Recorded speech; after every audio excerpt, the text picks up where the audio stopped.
Tantor Audio, a division of Recorded Books, presents The Risk by S.T. Abbey, narrated by Marie Hawkins and T.J. Clark. Tim Hoover, Chuck Cosby, Nathan Malone, Jeremy Hoyt. So many names left to go. Einstein sad, the weak revenge, the strong forgive, the intelligent ignore. Fuck that. Einstein wasn't always right. Revenge is a dish best served cold. Now that I agree with. It means they forget you're coming for them, and their screams sound so much prettier when the time finally comes. Chapter 1. I love humanity, but I hate humans. Albert Einstein. Lana. You look like you've been stood up, a guy says as I peer up from my phone, discreetly clicking the lock screen into place so he can't see what I'm watching. I arch an eyebrow as I study him. Good-looking, mid-20s, arrogant smile, dominant posture. He's definitely barking up the wrong tree, though. Actually, I enjoy eating alone.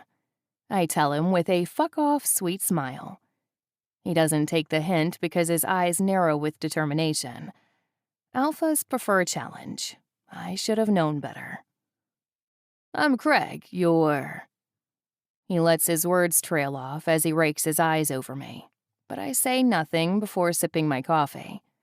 If you don't give me your name, I'll just call you Beauty. How original. His attempt at flattery is overtly untrained and certainly underdeveloped. He's obviously used to getting his way without much of a fuss, which means he never puts forth any effort after catching his prize either. Considering his expensive suit and visible appeal, I'm not surprised. Plenty of women will overlook his arrogance, confusing it for cockiness, possibly even find it charming. But I'm the wrong girl. How about calling me not interested? Because that's the most apt depiction of me at the moment. I tell him, leaning back in my chair, relaxed and fully in control. Apparently you haven't gotten a good look, he proceeds, leaning back and pretty much posing in a stance that gives me nothing more to look at than an arrogant ass. I've seen more than enough, still not interested. His look darkens as he takes a step back. Fine, fuck it. I don't need frostbite on my dick anyway, he says before turning and walking toward a table where another guy is sitting. The sun is not bright today, considering the overcast. We are just a few of the people who opted for the patio instead of the inside of the coffee house, because it looks like it's going to rain. Even though they're several tables away, I can still see his friend laughing and shaking his head as Mr. Arrogant plops down to his seat, surly and dejected. I resume watching the footage on my phone until I feel eyes on me. Mr. Arrogant's friend doesn't look away when I look up and catch him studying me. He's not leering or even acting interested. I'd say he's trying to read me, just the way I do people. He's also nice-looking, but his suit is not as expensive as the other guys. My observation would lead me to believe they're workmates. But why is one dressed better than the other if they do the same job? He doesn't seem submissive or weighted, the way he would if he was working for Mr. Arrogant, which means they're equals, but not paid the same. Or maybe Mr. Arrogant comes from money, and this guy doesn't? Unconcerned, I return my eyes to my phone, pretending I don't notice his intense scrutiny. After finishing my coffee and my D-Day screening, I ask the waitress for the bill. It's already been paid, she says with a soft smile and bright eyes. And you've already left a tip as well, she adds, winking. A nice one. My eyebrows go up and she motions back with her head as Mr. Arrogant's friend walks off the patio. Mr. Arrogant is nowhere to be found. He said to thank you for the entertainment, she proceeds to tell me while fanning herself and watching him walk toward a dark SUV. Thanks, I tell her, standing up and heading toward the exit as well.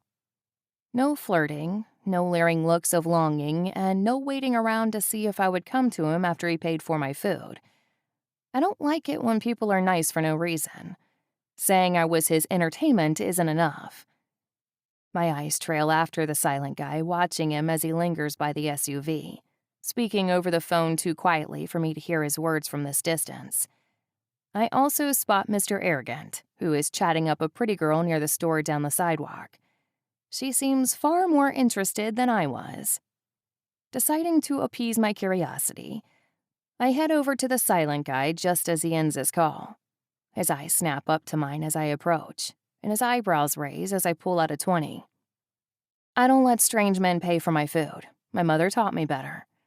I tell him, waving the 20 in front of him to take. A slow grin crawls across his full lips, completely transforming his face. His dark blonde hair is tousled just enough to be sexy without being bedhead messy. His strong, chiseled jaw is a stark contrast to his soft blue eyes. He looks fierce and gentle in the same breath, confusing me all the more. I really can't get a read on him. I couldn't get a more entertaining show for so cheap.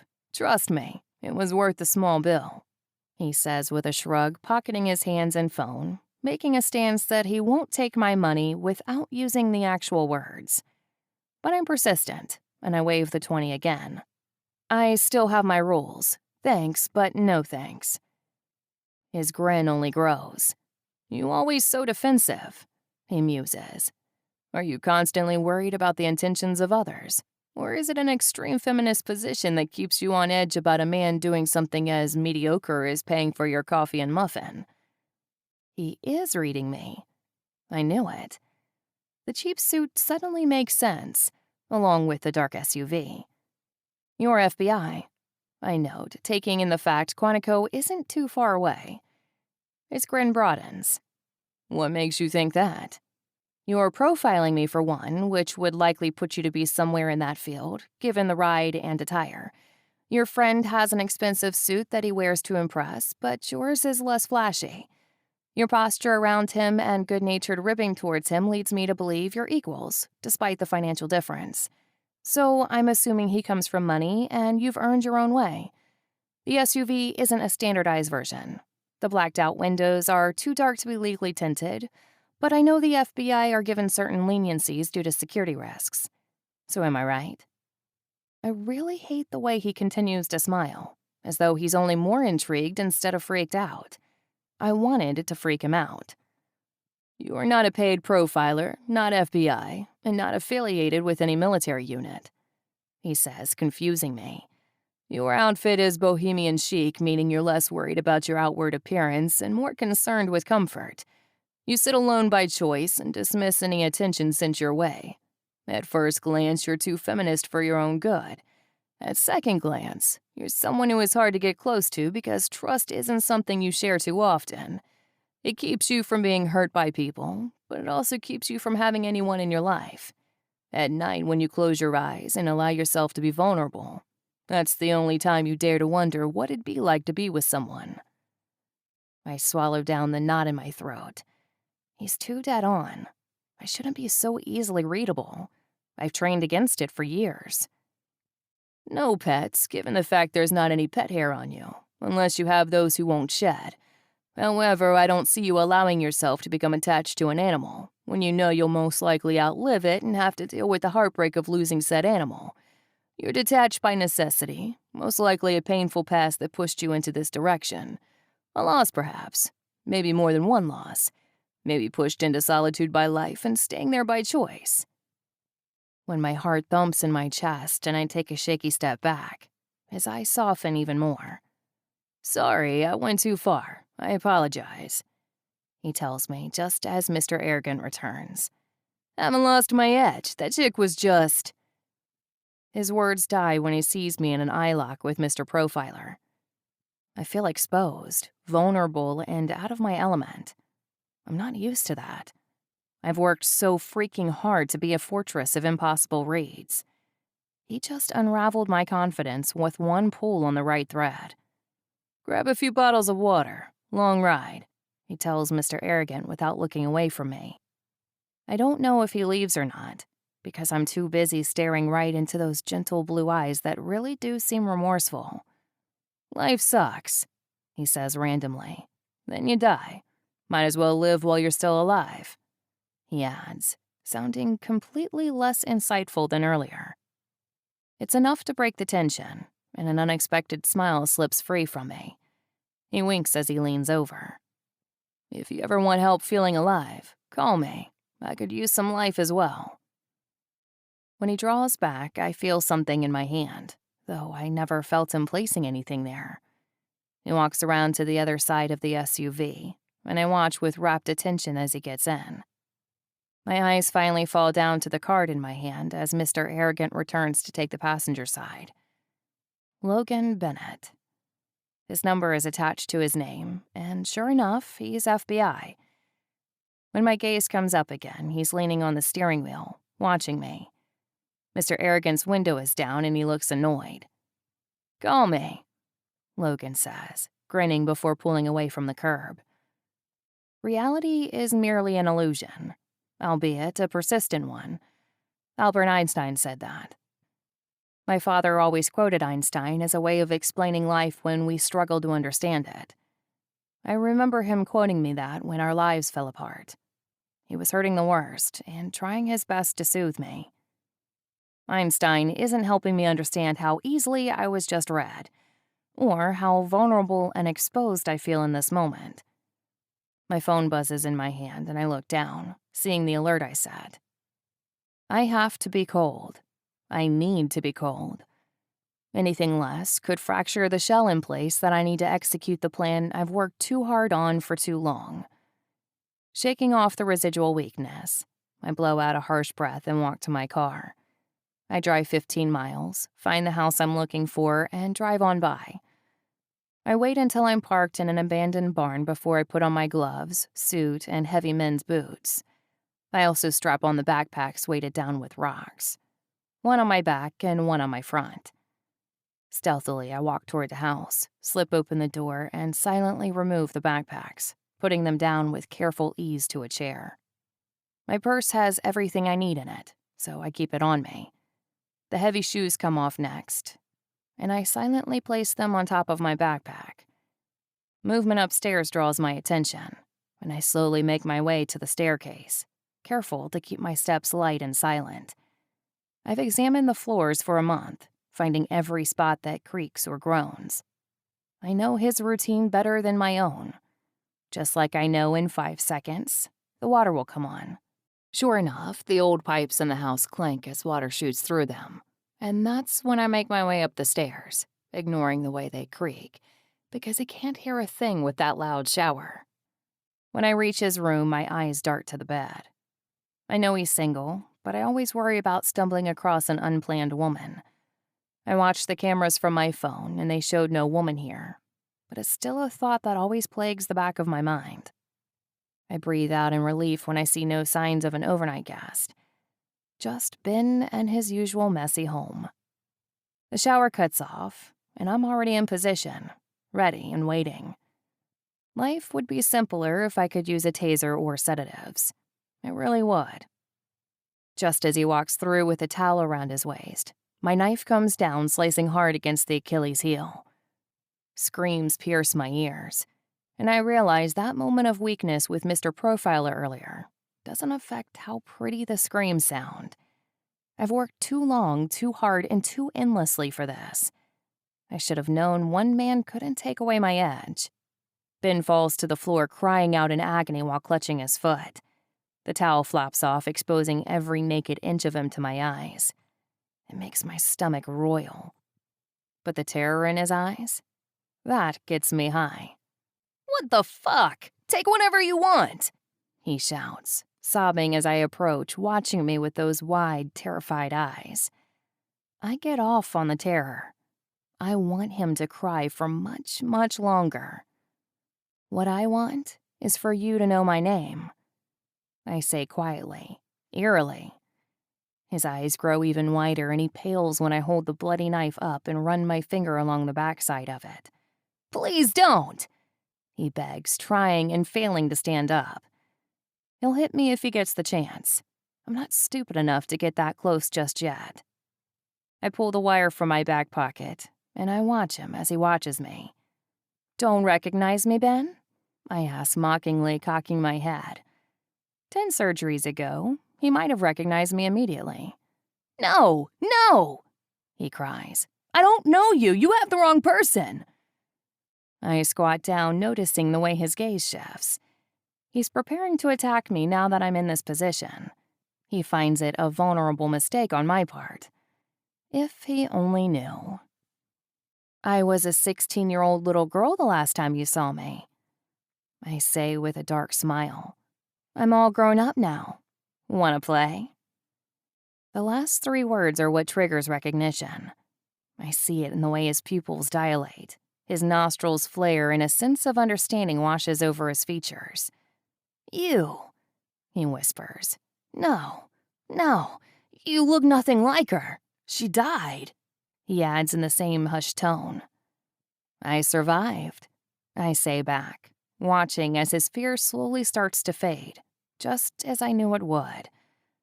Right now, he's remembering just how weak I was as that horrified, terrified, sobbing little girl. He's remembering how easily he overpowered me. His mind is playing tricks on him that he's still the one in control, despite the precariously deadly situation.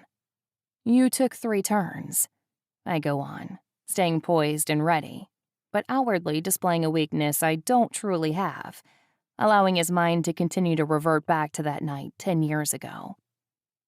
That means 3 pounds of flesh over the next 3 days, I go on. I see it happening before he launches himself at me, screaming in pain as he tries to tackle me to the floor. My knife slams into his shoulder, and another blood-curdling scream erupts through the air as I spin on my knees, sliding in behind him as his face plants into the floor.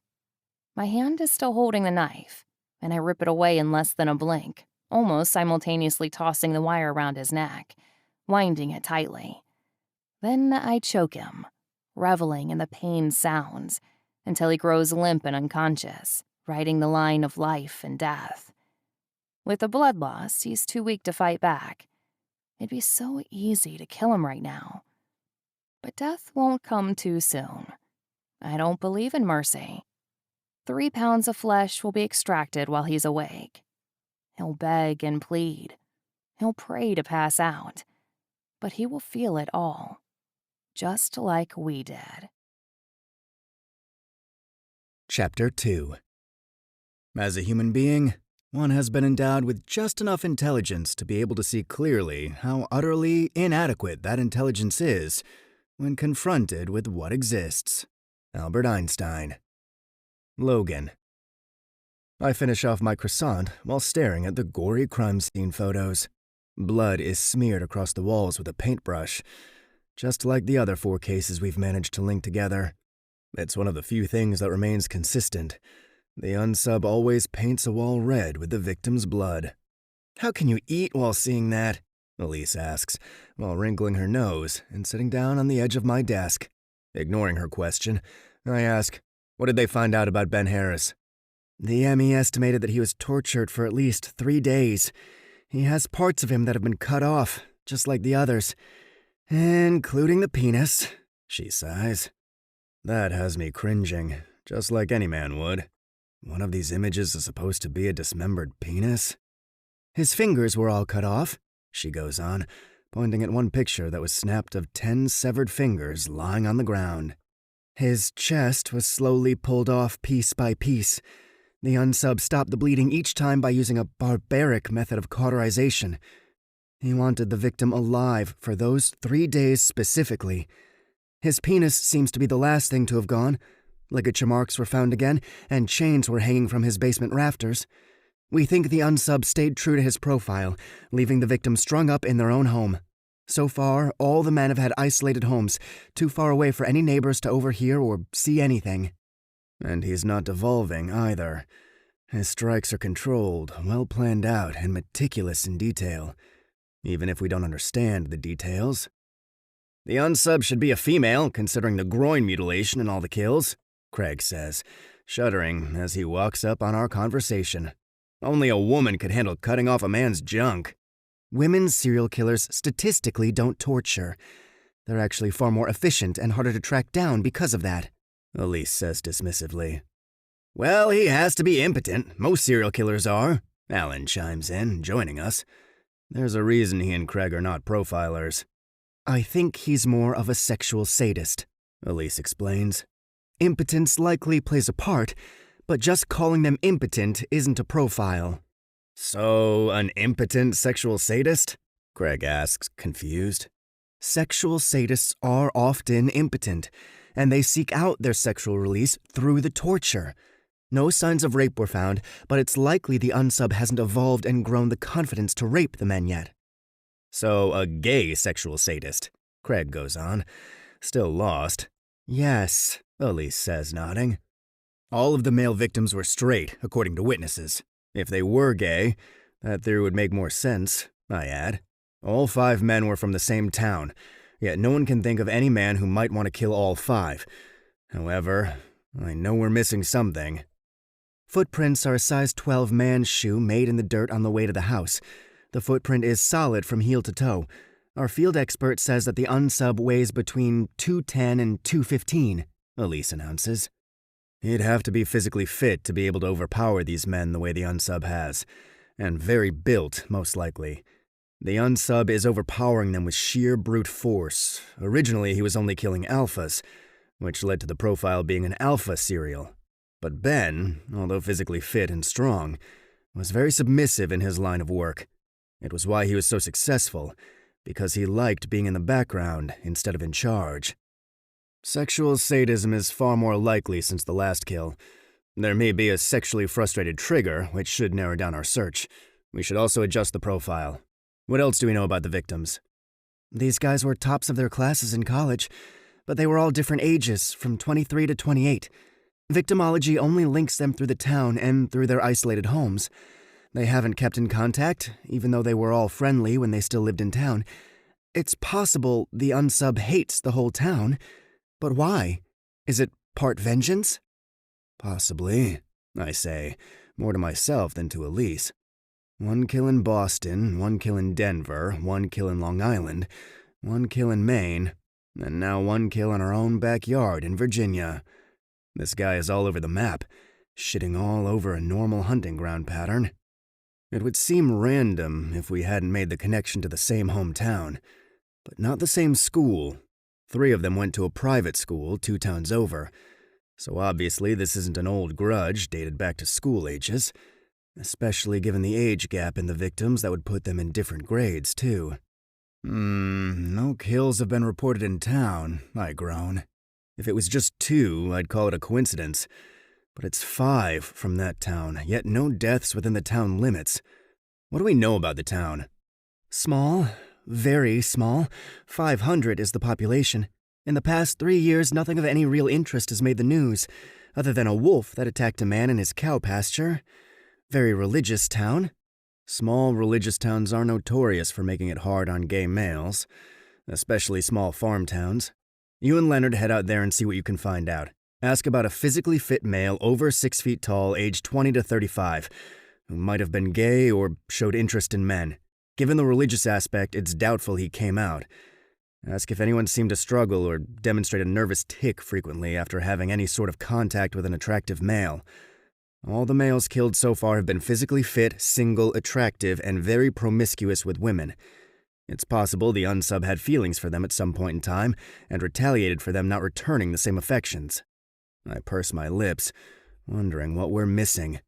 The profile appears solid, and the evidence lines up to support it. But something just feels off.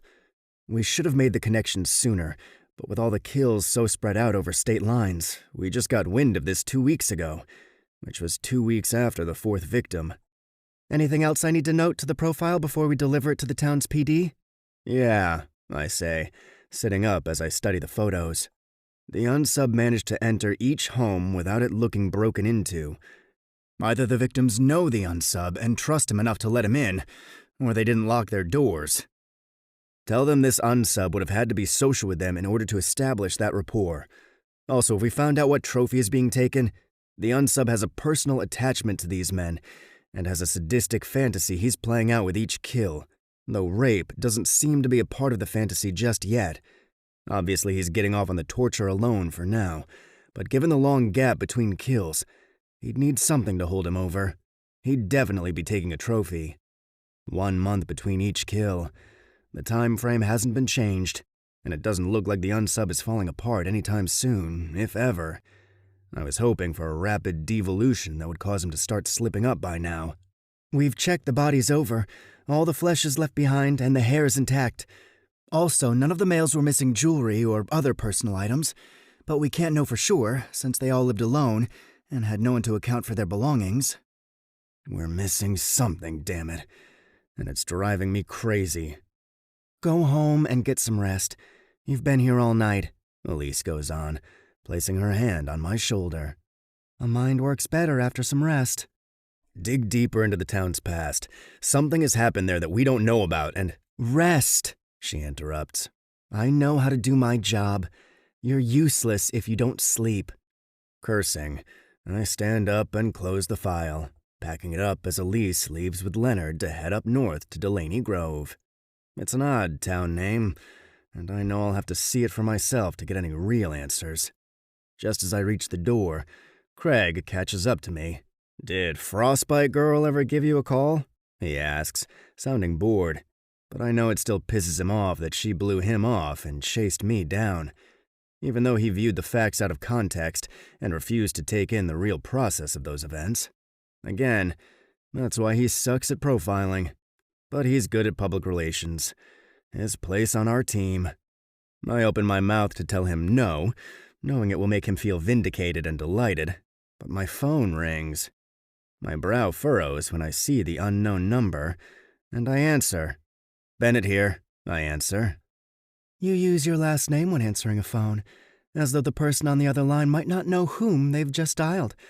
It's a very impersonal greeting, which makes me wonder if you also struggle with detachment issues, Agent Bennett. A familiar feminine voice drawls. My smile immediately forms, and I wink at Craig as he watches me, waiting for me to put him out of his nosy misery. So you really waited the standard 3 days to give me a call back? Technically, I waited a non-conventional 4 days. Right. I haven't been to sleep since we found the latest victim yesterday morning. I'm running on caffeine and sugar. Sorry. I've been up all night.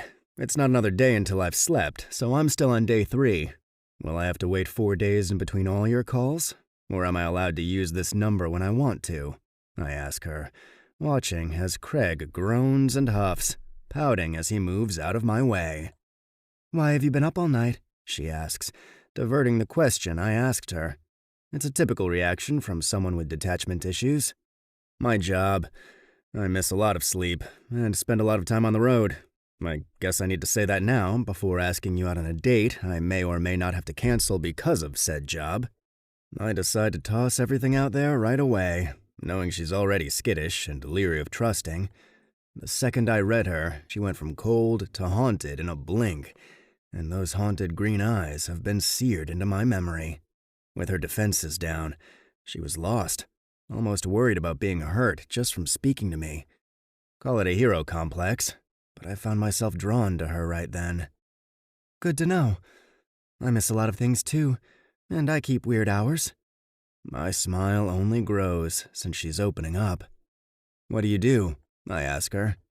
She laughs lightly, and it's a damn good laugh to hear. It doesn't fit her, and it's an easy, free laugh, as though she's not even the same girl I spoke to a few days ago. I have an online buy, sell, and trade store. I take a cut from each sell or trade made, and I have to vet some of them if the deal looks too good to be true. For instance, I might have to take a spontaneous trip in the middle of the night if someone in Florida is trying to trade a $1 million yacht for a $10,000 car. I can't approve a trade like that until I physically inspect the merchandise and see the proper paperwork. For sales, I can just hold the money paid until the property gets transferred. Trades, however, have to be done by the customers. I'm just a third-party arranger who occasionally inspects. Listening to her talk with such ease is a little confusing to the way I had her depicted. I profiled her as detached and defensive, not easy-natured. Maybe I'm off my game because I'm tired and hearing ease when it's really strain. Sounds like fun, though, I say lamely. Again, I blame sleep deprivation. Not always. Once I had to go inspect one of those real dolls, the sex dolls that are realistically made, unlike the blow-up dolls. They're worth like $5,000, and the guy was trading it for a small pony. Don't even get me started with the concern there. A laugh escapes me before I can stop it, and I feel her smile. Is that the weirdest thing you've ever inspected? While examining the vagina of a synthetic woman, made complete with suction in all holes, wasn't the highlight of my career, it surprisingly wasn't the weirdest. Again, I laugh, wondering why her switch has flipped from defensive to charming over the course of 4 days. So, what was the weirdest? I ask her. Tit for tat. What's the weirdest case you've ever worked? I think about that as I get in my car. Most of the cases I work are serious, violent, and sadistic. But when I first started, I got recruited while I was in college after taking a test I didn't realize was for the FBI. They decided I needed to come work for them, and I didn't see any reason to argue. Anyway, my first case was a small one in Indiana. It was a perv who was collecting panties. At first glance, the guy was a sexual deviant who would eventually escalate to harder crimes than panty thieving. That's why they called us in. Because all these women were terrified of a stalker breaking into their homes and stealing their underwear. But the deeper I delved, the more I realized it was actually a juvenile kid. I still thought he was having sexual fantasies. It wasn't until later we discovered he wasn't stealing the panties for him. He was stealing them for his mother, because she always griped about her cheap underwear riding up into the crack of her ass. You don't even want to know how horrified the mother was when we finally found the kid. He hadn't given her the underwear yet. He was putting them all in a box to give her for Christmas. She gasps, then laughs, and I relax in my seat while driving out of Quantico, heading toward my house. Sounds awkward, but at least the kid wasn't a sexual deviant. There's a tense note to her tone, but then she clears her throat while I yawn. You really do sound tired. I'll let you go. I'm driving home. I have 30 minutes of free time. Keep me company. I guess you still want me to be your entertainment. My smile spreads. I'd ask for more than just an amusing phone conversation, but I have to head back in as soon as I get some sleep. We had something new turn up in one of our cases, which means the workload is fresh again. What would you ask for if you were able to ask for it? She asks, sounding like she's flirting now, which negates the defensive stance she held just days ago. I'd ask for dinner, maybe even a movie if dinner went well, and you didn't have any deal-breaking faults. She snickers softly. What faults would those be? Inquiring minds and all that. The usual. Eating boogers, drinking urine, strap-on fetish where you'd be the one fucking me. I'm not into any of that. She starts laughing harder this time, and I listen, soaking it in. I don't know why it feels like I've accomplished something by making her laugh. Then again, something tells me she probably doesn't do it too often. Well, I never adopted a booger-eating habit. Drinking urine doesn't appeal to me. I'll just have a beer if I'm in the mood to drink something akin to piss. And I'll hide my strap-on until you're a little more comfortable with your sexuality to give it a go. Taking a jab at my sexuality. Nice, I state dryly, listening to her laugh some more as I continue to smile. So how do you profile people? I muse when her laughter tapers off. How do I do it? Or why do I do it? She counters. Both. Well, I do it mostly based on body language in person, and micro-expressions, of course. I pay attention to the wording when it's in writing. I listen to tone and wording over the phone. I do it because I run that online site, and you have to know the bullshitters from the legitimate users. You run the store alone? I ask, hedging for more personal info. I have a business partner. He handles all the tech work and developed a program to flag potential fake accounts. It cuts out a lot of hands-on work, even though we still sift through the accounts personally. And this male partner is just a friend? I ask, prying farther. She hesitates, but then she sounds amused. If you're asking if I'm single, the answer is yes. Have been for a while. I wouldn't have called you and flirted if I was with someone else. Well, It sucks that I can't take you out tonight before you get tired of waiting on me to have a free second. I'll be working overtime in search of new leads. But if you're up for coffee, I can meet you in the same place we met on my way back into the office in a few hours. Say, 5 or so? I prefer coffee in the mornings, but you can buy me a muffin. They have excellent muffins. Coffee in the mornings, I echo, my grin growing. Duly noted. Are you flirting with me, Agent Bennett? Maybe a little. Are you ever going to tell me your name? Oh, that's right. You don't know my name. It's dangerous to talk to strangers, you know. I'm aware. I profile serials for a living. She's a somewhat tiny thing with haunted eyes, yet joking I should be wary of her. I'm sure the fact she knows I have a badge puts her at ease. She assumes all law officials are good souls with clean intentions. That tells me she's never been in trouble with the law, or had any issues with them at all. Serials? She asks, her voice hitching a little, reminding me what I've said. Serial offenders. I graduated from serial panty robbers to serial killers. Hope that's not an issue. I've had problems in the past keeping a relationship because of that. She clears her throat. No problem. But shouldn't you keep things like that quiet from strangers? It's not classified. I've been on the news a time or two speaking, and besides, I'd rather we weren't strangers. So what's your name? She pauses for longer than I'd like. I've gotten her wrong and right, but I'm not sure to what degrees on either front, so I don't even bother guessing why she's quiet. It's Lana Myers. Feel free to investigate me, Mr. Profiler. The light tone is back, and I cut down the final road to lead me home. I'd rather you surprise me, Lana Myers. I only run a non-invasive background check to make sure you're not a felon or a fugitive. That could be an issue, given my job, I say, laughing lightly. She laughs as well, then sighs. Coffee later? I ask her. Muffin, remember? Right. Sorry. Sleep deprived. I'll see you later, Agent Bennett. Definitely, I tell her around a yawn as I pull into my house. She hangs up, and I immediately type in her name in a text to Hadley. Hadley. What am I looking for? Me. A criminal record only. Hadley. Done and done. She's clean. Me. That was fast. Hadley. That's what she said. Chuckling, I put my phone away and I walk inside. My mind is tired, but I'm still running facts of the case over in my head, thinking of anything we might be missing. The unsub tortures his victims for days, but not for the same amount of days. 3 days this last time, 2 days apiece on the first 2 victims, 4 days on the third and fourth victims. The lack of consistency doesn't make sense. Neither does the targeted skin that is removed. It's always different, except for the damn dick removal. Sometimes all the fingers are cut off, sometimes they're not. My house is empty, quiet, and somewhat eerie, considering the case I'm working on. All the victims are a reflection of myself. Single, alone, physically fit, living in a secluded area, workaholics. My closest neighbor is a mile down the road.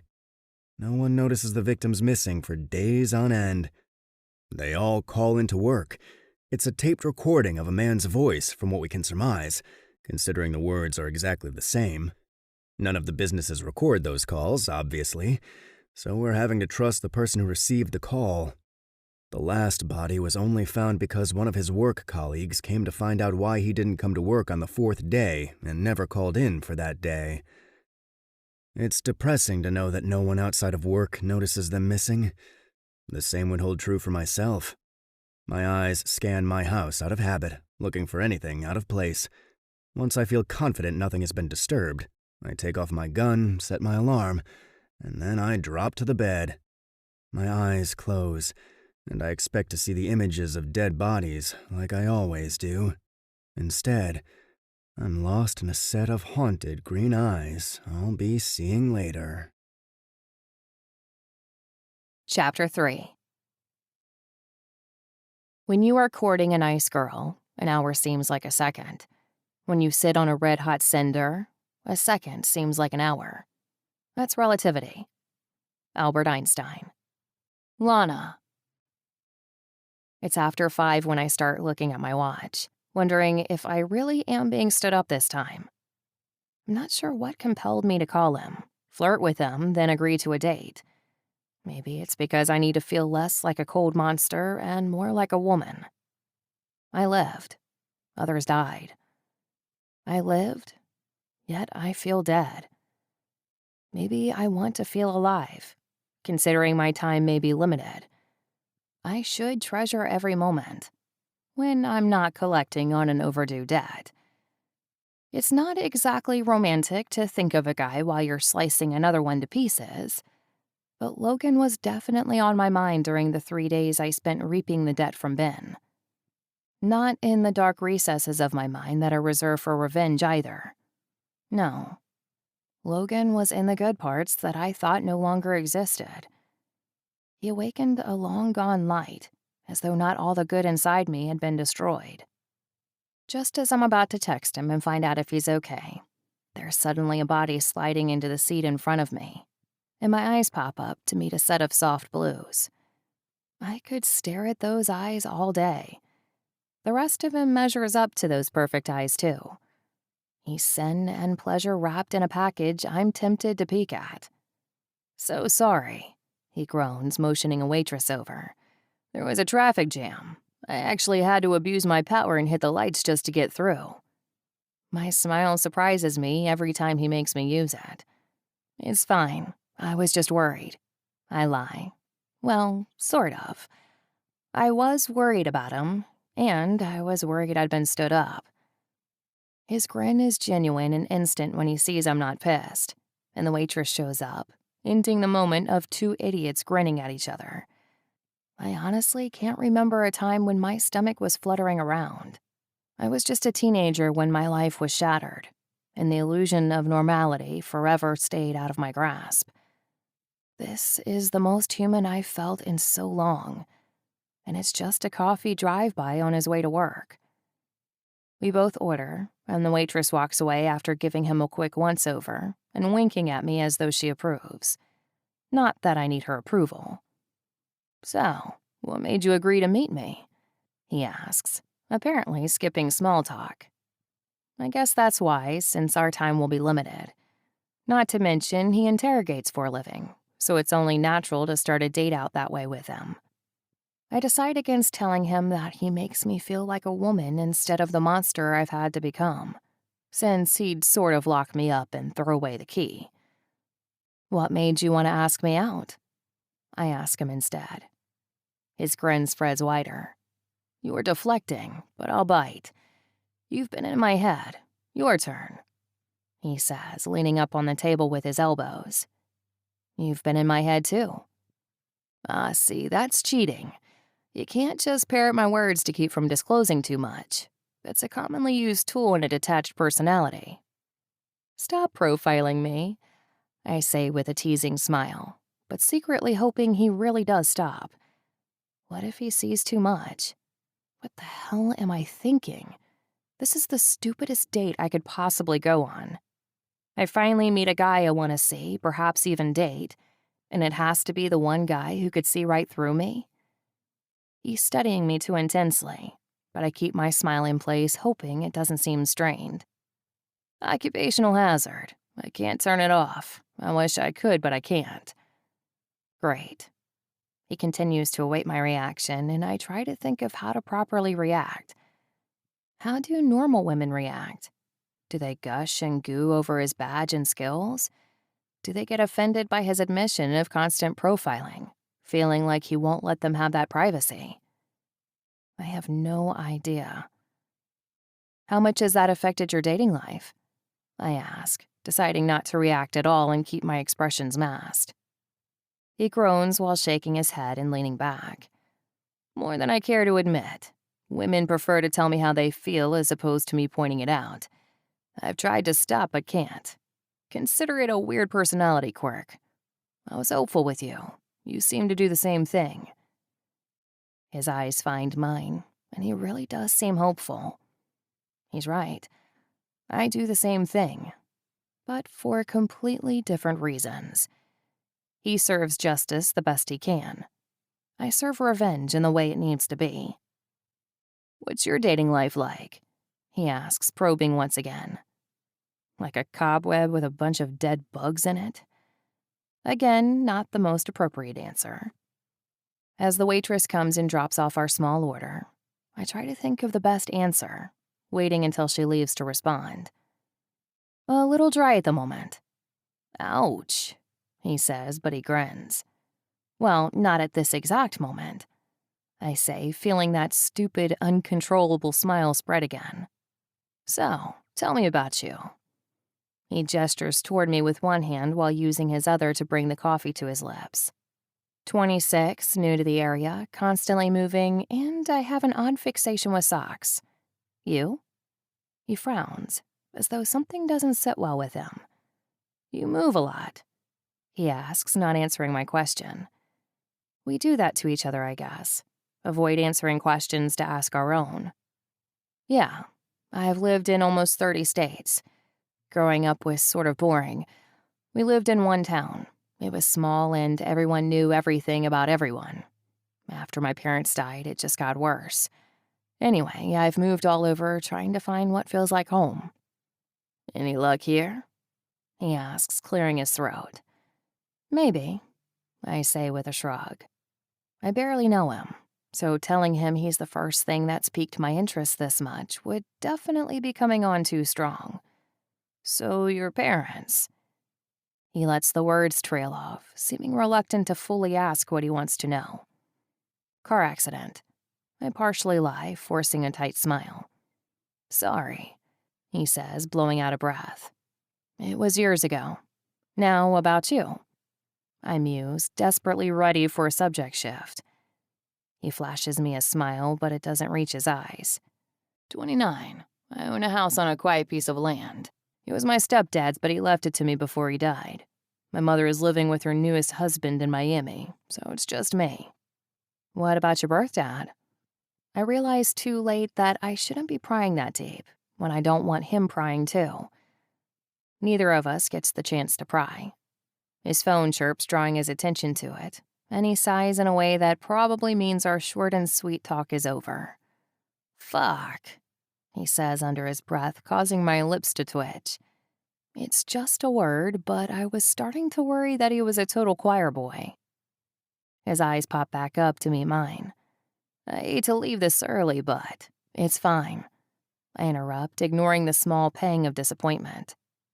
He tosses down a 20, which is more than enough to cover the possible $10 bill. "I really am sorry," he says, cursing under his breath as he stands. I stand and make things awkward because I don't know if I should hug him, touch him at all, or wave like an idiot. I wave like an idiot. Sheesh. He smirks, arching an eyebrow at me. "I'll call you later?" he asks, his smirk turning into a smile. I'm busy feeling like an ass, so I just nod. I really don't trust my mouth to be any less stupid than this incredibly awkward wave that I'm still doing. It's like my hand has lost touch with my brain and the damn thing is still waving. His phone rings this time and he turns and walks away before answering. I drop back down to my seat, wondering how planning out a brutal murder is easier than dating. The world is entirely too fucked up. Chapter 4. Force always attracts men of low morality. Albert Einstein. Lana. Logan. Steak. I'll be taking you out for steak. Maybe even lobster, too. You like red meat and shellfish? I grin when I see the random text from Logan. Yesterday, I was awkward, but then he called and made me forget how unversed I am with all this, because he didn't seem to mind. If anything, he seemed more intrigued. Me. Yes and yes. I like wine, too. Just FYI. Logan. Wine. Got it. What are you doing today? Any chance you'll be in town for more coffee? Or a muffin, rather? I finished concealing the final camera over the entry of the doorway. Getting inside wasn't easy. considering Tyler or his wife locks the doors immediately when they get home or leave. But I finally managed to slip in and leave a window unlocked for later. No security system. There's only one of my targets planned who has a security system. That'll be on Jake to handle. Jake is a true best friend. How many people do you walk up to, tell them you want revenge, tell them your plan, and then they start helping you keep from getting caught? I grab my phone and text Logan back, finding it oddly calming to have a normal conversation while plotting. Maybe I really am psychotic. Me. Not today. I'm on a trade review. I won't be back until tomorrow. That's not entirely a lie. I did do a trade review. It just happened to be in the same town. Tyler's wife is out of town on a conference for work, which gives me plenty of time to check out his home. The flooring is new, just like the rest of the home. No creaks is a damn good thing. My phone buzzes in my pocket as I make my way through the hallways, checking for anything and everything that might pose a problem. Logan. Tomorrow I'll be a few towns over, juggling a few cases right now. People just can't seem to stop killing other people. Gotta love irony. We're so terribly mismatched that it's not even funny. If he'd seen the evil I've seen, he'd understand why some people deserve to die. Me. Have you ever had to kill someone? Pretty sure that's not the best question to ask a guy you've only had one coffee house date with, if you can call that a date.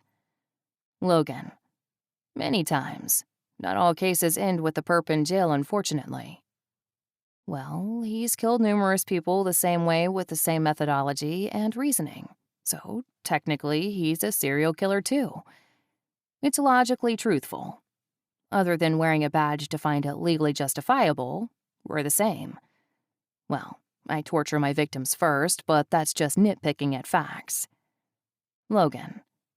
Does that bother you? I'm laughing before I can stop myself, and I groan while shaking my head, happy that there's no one here to hear me. Morbid humor is probably not going to get me far in this relationship. Me. Not at all. I'm sure you had to do it, or you wouldn't have done it at all. Sometimes people don't find justice. Sometimes they have to take it. Wanna play, Victoria? You know you do. Ben's breath feels like acid against my forehead, and I manage to slam a knee up connecting with his side. He curses and turns his head. Hold her down, he yells at Tyler, or I'll make sure she nails you a few times too. A scream pierces the night, but it's not mine. I refuse to let them hear me scream. You scream pretty, I hear Kyle saying, laughing from somewhere behind us. But I can't see him or what he's doing. And I don't want to see. I don't even want to see what they're doing to me. The memories used to leave me curled in a ball and crying for hours. Now they fuel me, feed my mission, drive me forward, make me a little murderous. Shaking my head, I move through the house quicker, hiding the last camera and the stuffed bear on Tyler's bed. Apparently, his wife likes stuffed animals. Or at least I hope it's his wife who likes stuffed animals. I'd hate to know I've trembled in fear over a guy who carries around a stuffed bear. As I enter the last bedroom, I notice it's soundproofed with large amounts of studio padding meant for musicians. This will be the perfect room, since he doesn't have a basement. No windows are in here. No cameras will be added in this room. There are a few guitars lined up, all of them nice and shiny. His whole life is nice and shiny, just like all of them. I can't wait to paint it red. Chapter 5. The only real valuable thing is intuition. Albert Einstein. Logan. Who's the girl? Elise asks, clearing her throat as she sits down on the edge of my desk. I'm grinning when I put my phone down, but I mask my expression. No clue what you're talking about, I lie, controlling all my micro-expressions. You can lie all you want to, but you give yourself away when you look at your phone. There are two reasons a guy smiles at his phone like that: porn or a girl. Chuckling, I look away, studying some new evidence on the Boogeyman case. I hate it when the media gives the unsubs a name. It only feeds into their delusions and gives them the attention they crave. Fortunately, they haven't gotten wind of our mutilated, tortured victims case yet. I'd hate to know the name they'd conjure up for that one. We're sending a team to Boston to follow up the new leads for the kills there. We've isolated the comfort zone and have narrowed down the suspect pool. You good with going? I'm staying current on the mutilate and kill case, I say, instead of responding to her other comment. She blows out a long breath. Sure, I'll go to Boston. Stop staring at all those pictures, though. They're going to give you nightmares, she says, motioning to the shots scattered across my desk. I always have board copies made for my desk. Seeing things from various angles helps you catch what you might otherwise overlook. I need to find the true motive behind these kills. I motion to the latest dead and castrated victim. Sometimes there is no motive. We profiled the unsub to be sexually frustrated, most likely because he's gay and can't accept that. As a result, he's on his way to becoming a sexual sadist once he does accept it. More than likely, he was mocked, taunted, or rejected by these men. The local PD are being slow with getting back to us. I don't think they're taking this guy as seriously as they should. I talked to several townies, but they acted like no one there would ever be gay, as though it's blasphemy to even consider. I wanted to flash pictures of my brother and his husband to them just for shock value at one point. My lips twitch. The smaller the town, the more resistant to outsiders they are. They don't like us meddling in their town, and they sure as hell won't want us there uncovering any dirt that might tarnish their reputation. But eventually we'll have to set up there. The unsub will return for his endgame, I say on a heavy breath. She nods as she stands, and she grabs her keys off my desk before staring down at me as I stay seated. Just a friendly reminder, we're all workaholics. It's how we made this team. There's always 3 or more cases going on at once, despite the lovely way TV depicts us as having just one case at a time and free time in between. Dating, well, it's not so easy. There's a reason we're all single, divorced, or both. Unless you're sneaking around with someone who works here, you never get to see the person waiting at home for you. She turns and walks away, casting a look over her shoulder. I shrug it off. We do have some free time. It's not much, but it's enough, I hope. I'd hate to know my life was only spent chasing the psychotic until I die alone. Me. We really need to see each other again. Texting sucks. Lana. I agree. My fingers are getting cramps. Me. Anything going on in 2 days? I have no breakfast plans. Lana. 2 days from now, I'll be in West Virginia. What about tomorrow? Me. Can't. I have to fly up to Boston for a quick briefing. I'll be back tomorrow night, but I have too much work to finish up with. It'll be well after midnight before I leave. If I leave. Lana. So, texting is fun, huh? I laugh and groan, relaxing in my seat as Craig walks into my office. So the county sheriff from that one-horse town finally called back. Just got off the phone with him. He actually lives there and apparently thinks he runs all the police departments in the county. Anyway, he said there's no gays living in his towns.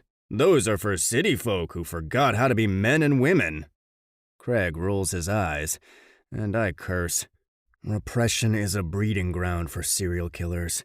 Him denying anyone could be something other than who he wants them to be isn't going to help us find this unsub before he strikes again.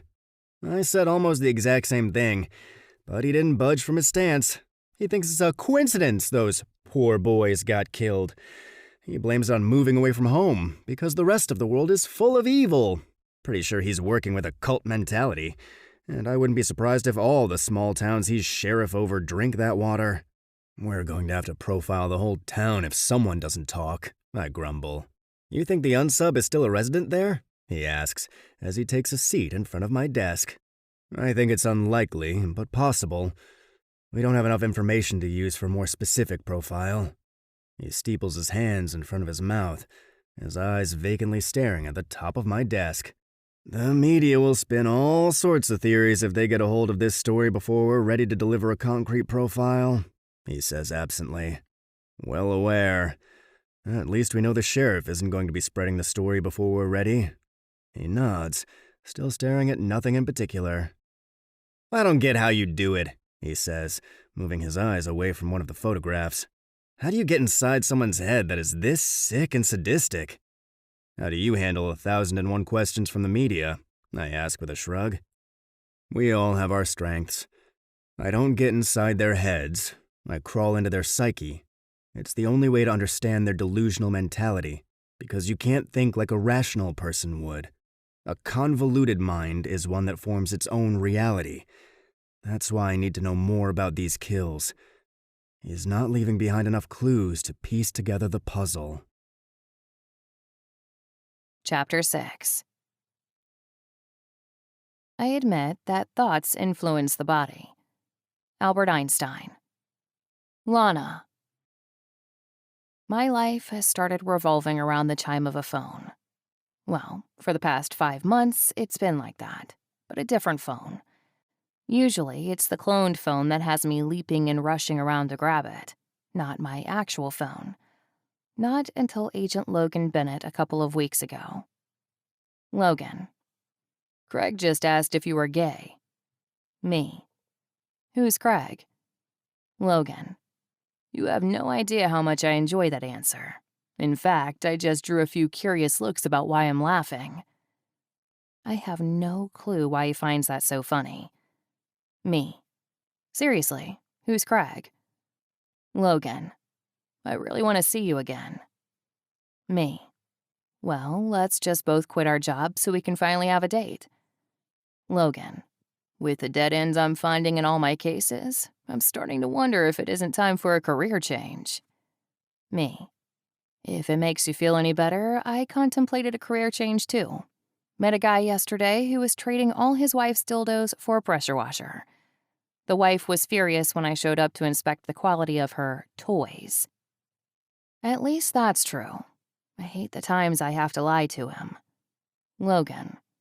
I just spat coffee all over my desk. Me. How coincidental. She was apparently a spitter too. The husband informed me of that as if I wanted to know. Hashtag overshare. Logan. Stop. Please stop. Everyone here thinks I'm insane for laughing this hard. Me. It wasn't the most awkward encounter I've had, but it certainly won't make any of my highlight reels either. Logan. So the dildos didn't get traded for the pressure washer? Me. Nope. And I learned that she'll need them more than ever since he won't be touching her for a while, according to her. He wasn't happy when I left. Apparently, it was my fault for showing up an hour early because she would have been gone otherwise. Logan. Okay, you win. I can't compete with that. Me. Hashtag life goals. Logan. Do you always go to the coffee shop where I met you? Me. That's an abrupt shift in convo, but yes, I do. I moved here a little over a month ago, and that was the first decent cup I found. Logan. Then I wish I had stopped there sooner than that day. I had some downtime 2 weeks earlier. We could have been doing this in person then. Me. You don't always go there? Logan. That was my first time. Craig and I went to address some of the higher-ups about some security measures. We only stopped in that day because our regular spot was closed for renovations. Me. Oh, that's Craig. Logan. You seriously didn't remember his name? Me. I only retain the names of people I like or want to kill. I cringe when I read that back, realizing that's not a good joke, even though it's true, to make to an FBI agent. Logan. Hope I'm on the right list. I blow out a breath and smile at the morbid joke, now that I know he's not taking it seriously. Me. You are. Currently, you're at the top of the right list. It's been a while since I smiled like I do when we talk. Logan. I should have kissed you. My heart thumps in my chest as I read that back. Then I read it again. And again. And again. Each time, it causes my stomach to flutter, and I try to process all the weird reactions I have to him. He makes me feel and act like the person I never thought I could be again. And I barely know him. I've only seen him twice. Yet we don't miss a day speaking. And it's the highlight of my day. Every day. Every time. Every single word. Me. Yes, you should have. Then I could have been spared the awkward wave I gave. Logan. But the really awkward wave was cute. Me. Ha, funny guy. I see how it is. It's been a while since I tried the dating scene. Actually, it's only been about 7 months, but as always, the interest level died after about a month, because all the feelings I wanted to feel never emerged. There'd be a fraction of the spark I feel with Logan, and I'd try to force it, desperate to feel anything other than anger, hatred, rage, brokenness. I thought I'd lost that ability. I thought they'd taken it somehow. Then along came exactly what I'd been searching for since before I started the kill list. The problem is the fact he's sort of my opposite in the not-so-good way, meaning I kill people and he catches killers. And I can't stop. I wish I hadn't met him so early on in my list. There are still so many more names on my list. I still have to right so many wrongs. My phone chimes and I look down, smiling before I can help myself. Logan. Then I definitely should have kissed you. Chapter 7. Imagination is more important than knowledge. Knowledge is limited. Imagination encircles the world. Albert Einstein. Logan. We know from the previous 5 killings and the mutilations that sexual frustration and possible rejection were the main motives, even though I feel like there's a shit ton more to it. Maybe the unsub feels inadequate, possibly from rejection or something even larger that has happened in the past. We need to find a link, and it starts in that town. Leonard and Elise have returned to Delaney Grove, searching for anyone who might speak. For now, the rest of us will remain here where the last killing happened. It's the freshest crime scene, I tell the group. They grab their folders and files, and I head to my office, feeling too tired to think straight. For the past 2 weeks, I've either crashed in my office or driven home for a few hours of sleep. Unlike most serial killers, this one isn't escalating in time scale or risk factor. He's not getting bolder, which means he's staying smarter. Which sucks for us, because he's not making any mistakes. The trail is going to go cold. 1 more week, and there could be another body at our feet. My phone dings, and I look down at the text, smiling when I see who it is. I have no idea why she bothers speaking to me, since all we've done is text or talk over the phone since the day I had to bail on her at the coffee shop. Lana. You know, I always mocked the Netflix and chill notion, but now I see the appeal. Me. I don't even own a TV. Lana. What? How? Me. I keep meaning to buy one. Lana. Agent Bennett, I'm sorry. This has to end now. Me. At least call me by my first name if you're ending things. Lana. Agent Bennett sounds sexier. That has me smirking. Me. Oh, handcuffs turn you on? Lana. Restraint is a hell no. Not my thing. But I wouldn't be opposed to using them on you, if we ever make it to that level, that is. My cock stirs in my pants, and I mentally count the months since the last time I even had time to think about sex. By month 5, I stop counting, because it's just depressing. I'll need a few dates with my hand before I try taking on Lana and embarrassing myself. Me. Dinner tomorrow? Lana. You can do dinner? Me. No leads right now in my case, so I have some free time.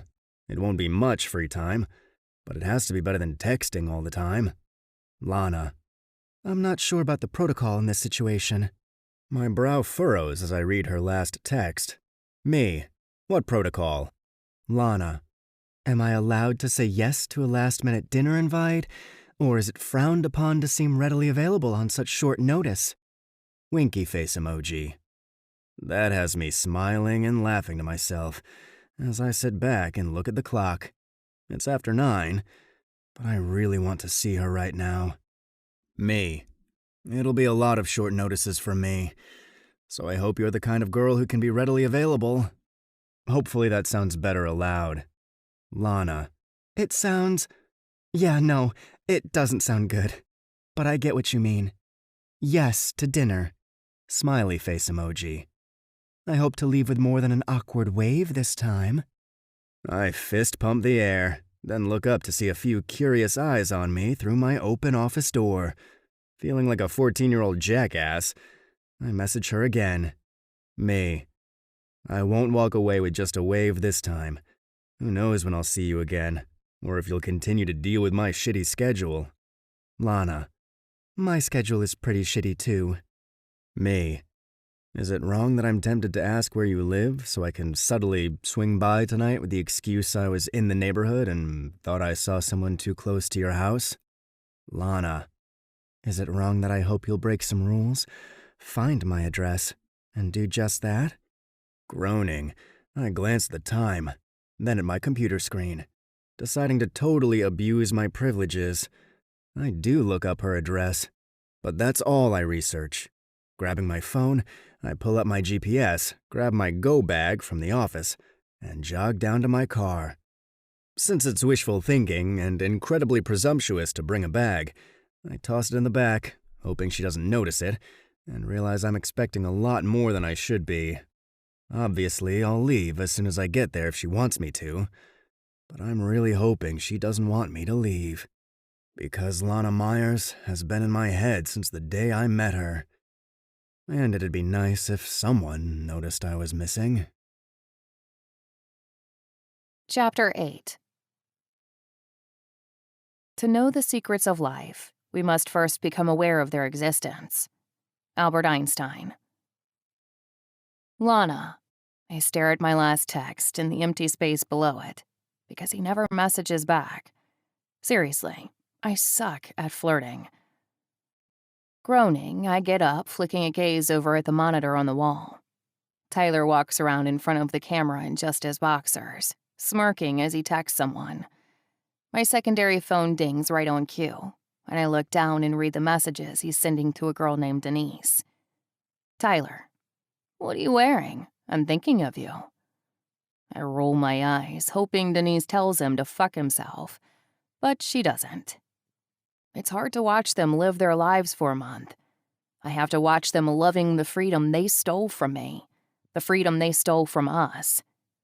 Tyler's the first one who is married, and apparently having an affair. I've been saving him for closer to last, but right now, I can't afford to go home and sprint through so many. And sprint is an accurate depiction of how that time will go, considering it'll be too easy to get caught if I try to space it out as I do now. Jake assured me the feds are investigating our hometown. It was only a matter of time before they linked the kills and made the connection. I'd hoped to have more time before they got on my trail, hence the reason I started the kills outside of town. It's not like they'll link any of it to me, of course. Lana Myers doesn't exist in that town. Never has. Victoria Evans died 10 years ago. I look nothing like her anymore. They made sure of that. My eyes flick to the small mirror on the wall beside me. Without any makeup, you can see a few faint scars. I spent a lot of money to help make sure there were as few scars as possible. Victoria Evans was a poor girl from Delaney Grove, but Kennedy Carlisle was an heiress who died in a car accident the same night my death certificate was signed. She was so mangled and unrecognizable that Jake had no problem shifting the info around in the computers. Kennedy might have died that night, but the stranger I never met saved my life. I went in as Victoria, left as Kennedy, took on her rich orphan life, and legally changed her name to Lana Myers to avoid anyone from her past finding me out. It was the easiest way to build a fund to support us and to change my identity. Jake didn't get good at more inventive forms of identity changes until the past couple of years. It took a while to see my scars on my face as marks of survival instead of brutal reminders of that night. The scars on other parts of my body didn't heal as cleanly, but the scars on my soul took the longest to deal with. They say everyone has their own healing process. The first year of mine was spent mourning for my family and suffering from all the trauma. I cried until there was nothing but sand left to fall from my eyes. I curled into a ball and showered 3 times a day, never feeling clean. The second year was spent being angry and seeking outlets. I took on kickboxing first. By the third year, I'd moved on to various other forms of mixed martial arts. Several black belts are mine now. I never want to be anyone else's victim. The fourth year was spent getting stronger, dealing with all my fears, and learning to stand on my own without all the sleepless nights. The fifth year was the first time I could withstand any physical contact. I learned to grow. I learned not to flinch away when someone barely touched me. I learned to be as normal as I could be. The sixth year was when I could finally handle intimacy without wanting to kill the person touching me. It was the year I decided I was no longer their victim. It was the year I took back control over my life and embraced my future before it was destroyed completely. The seventh year was when I decided to get revenge. The planning began. The eighth year was when I started locating them all. I learned all there was to know about them. The ninth year was spent hacking the case files for my father's trial, learning all the police had, searching for the truth instead of the lies. The 10th year? The 10th year is when I decided to start killing one a month. Jake convinced me to be cautious. I'd hate to be caught before I can finish. My life will happen in between kills. I can have both, because I doubt I'll make it out of this alive. Denise decides to text Tyler back, breaking me out of my reverie, and it's a picture of her in a lace nightie. Unreal. If this is how you're supposed to date, then I really am out of my depth. I'm not spending 30 minutes slipping into something like that just for a picture. My phone buzzes as Tyler and Denise send dirty texts to each other. Those dirty texts will find their way to his wife if needed. She sure as hell can't be home when I collect his debt. My actual phone rings and I reach over and grab it absently, still reading the latest sick text from Tyler. How does Denise find this sexy? Hello? Hey, it's me, Jake says, clicking away in the background. He's always at the computer lining everything up for me. Best partner ever. What are you doing? I ask, curious. Just finished writing Olivia her check, and now I'm working on our website. Are you reading this? I ask him, wrinkling my nose when Denise describes a blowjob in detail for him. Unfortunately. What are you doing tonight? I was thinking we'd grab a bite and watch surveillance together. I've already gotten his entry code. You're getting better angles with the cameras with each install. Idly, I lift my gaze to the monitor, watching as Tyler starts lowering his boxers. Yeah, no. I don't need to see that. Cutting my eyes away, I answer. I learn more with each one. His wife has gone a lot on business. There's a conference 2 days before the planned kill day. She'll be gone all weekend. I can strike then. He's a 2-and-done deal. Don't get cocky and strike too soon. When you lose your caution, mistakes happen, and you'll get arrested. True. There's a conference the weekend after. I can always prolong the date as well. It's better than moving it up, but it's best to stick to a consistent schedule if possible. That way you don't lose focus. Snorting derisively, I roll my eyes. No worries on that. My focus can't be derailed. Their taunts no longer haunt me at night. Now I dream peacefully to the sounds of their screams, which I realize is probably psychotic, but I wasn't born this way. They turned me into this. Karma wasn't finding them. Neither was justice. Destiny seemed content with leaving them on their perfect little paths of love, peace, and blissfulness. Only one person wanted them to suffer. Well, 2. Jake wanted them to hurt as much as they hurt me. As much as they hurt. You say that, but you seem to lose more of your anger with each kill. You almost seem a little too peppy these days. For the past few weeks, you've giggled and acted high every time I've talked to you. You getting tired of this? It's not too late to back out.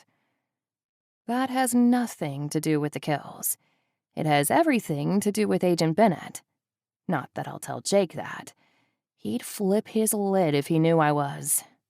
Well, I'm not really sure what I'm doing with Logan, to be honest, besides smiling like a loon every time my phone goes off with a new message from him. If I told Jake I'm interested in an FBI agent who happens to investigate serial killers and is possibly investigating my case, he'd probably flip the hell out. Because it's stupid, and I should end it. But I can't.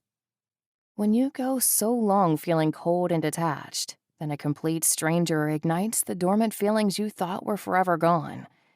You can't help but be addicted to it. You can't help but revel in the smiles you forgot how to use, or the laughter that sounds unnatural coming from the lips that haven't laughed in years. Whoa, I need to slow down. I'm one fantasy away from tattooing his name on my ass.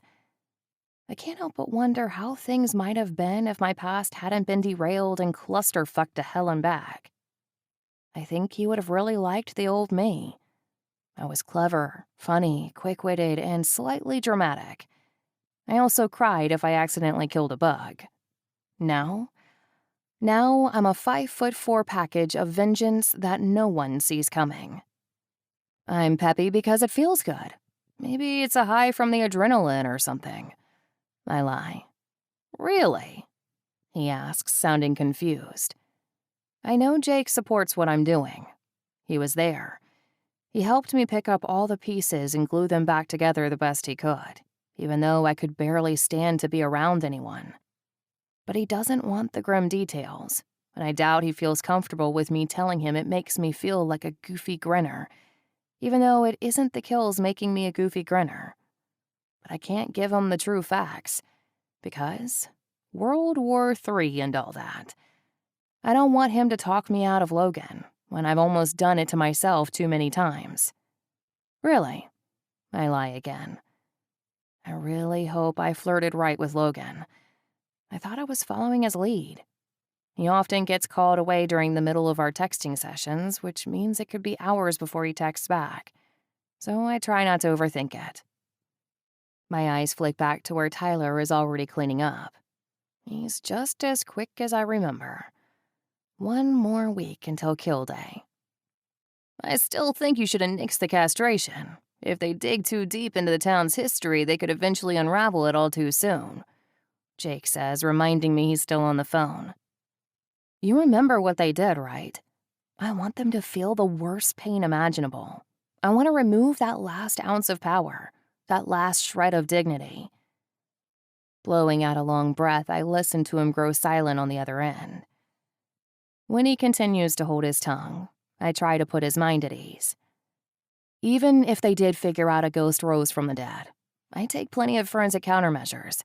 The feds suspect some big, strong guy. I strangle them to render them unconscious, instead of using anything to aid in incapacitating them, the way a woman would normally do. And I do it while they're on the ground so as not to betray my height. I've trained for this for years. Stop worrying. He sighs harshly.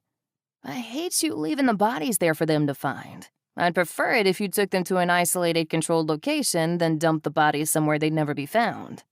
I wanted them found. I wanted them linked together. I just didn't want it to happen this soon.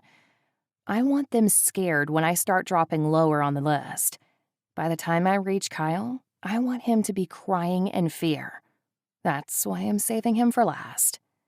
And what happens if he goes to the cops when he figures out the pattern? Eventually this will hit the media, you know. I'm surprised it hasn't already. I knew the risks going in, and Kyle's speaking to the feds about a ghost girl killing people who brutalized her 10 years ago isn't one of them. He'd have to explain why someone was picking these guys off. You know none of them will ever do that. A secret like they've kept would eat anyone alive, if they had a conscience. Only they feel they were justified in hurting innocent people. They strived, succeeded, and went on with life like it never happened. Like they didn't leave us there to die. One person did die because of that night. They think it was 2. Jake continues to yak in my ear about all the what-ifs in the universe. I continue to shift my thoughts away from it all, because Logan keeps creeping to the forefront of my mind. I'll finally get to see him tomorrow. Tyler lies down for the night, and I flip the monitor over to regular television. Bedtime seems to be 10 consistently so far. In fact, everything he does seems to be scheduled, including his shit breaks. I'm getting off here, Jake. Fine, call me back later. Hanging up, I start taking inventory. My knives are in a row, lined up inside my homemade multi-sheath. They're clean and wiped free of fingerprints, as always. I move to the fridge and pour myself a glass of straight vodka. Smiling, I turn on the music, an old vinyl my father used to love. He and my mother danced to this song a lot at night, back before life was derailed in a metaphorical train crash. As I sway with the music, dancing like they used to, I almost miss the sound of heavy pounding against my door. My body jolts when I register the sound, and my heart slams into my throat. No one comes here. Ever. It's a creepy driveway with gargoyles at the end just to make it a little creepier. Then there are several signs warning against trespassing. Not even my mailman dares to venture the half-mile driveway to my house. My packages get left at the end of the driveway. My eyes dart out the window, but I don't see a vehicle in plain view. After flicking off the record player, I push the knives into the drawer closest to me, as the knocking persists. I pick up my gun, carrying it as I silently cross the floor to the door. When I peek through the peephole, my eyes widen and my breath rushes out in disbelief. Shit, I hiss, scrambling to toss the gun into the drawer attached to the table beside the door. Come on, pretty girl. Don't tell me you're not home after I broke rules and privacy laws to find you. Logan drawls from the other side of the door. My stomach flutters as that goofy grin starts to spread when I swing open the door to a smiling FBI agent. His grin broadens as his eyes rake over me, and he looks back up as an eyebrow arches.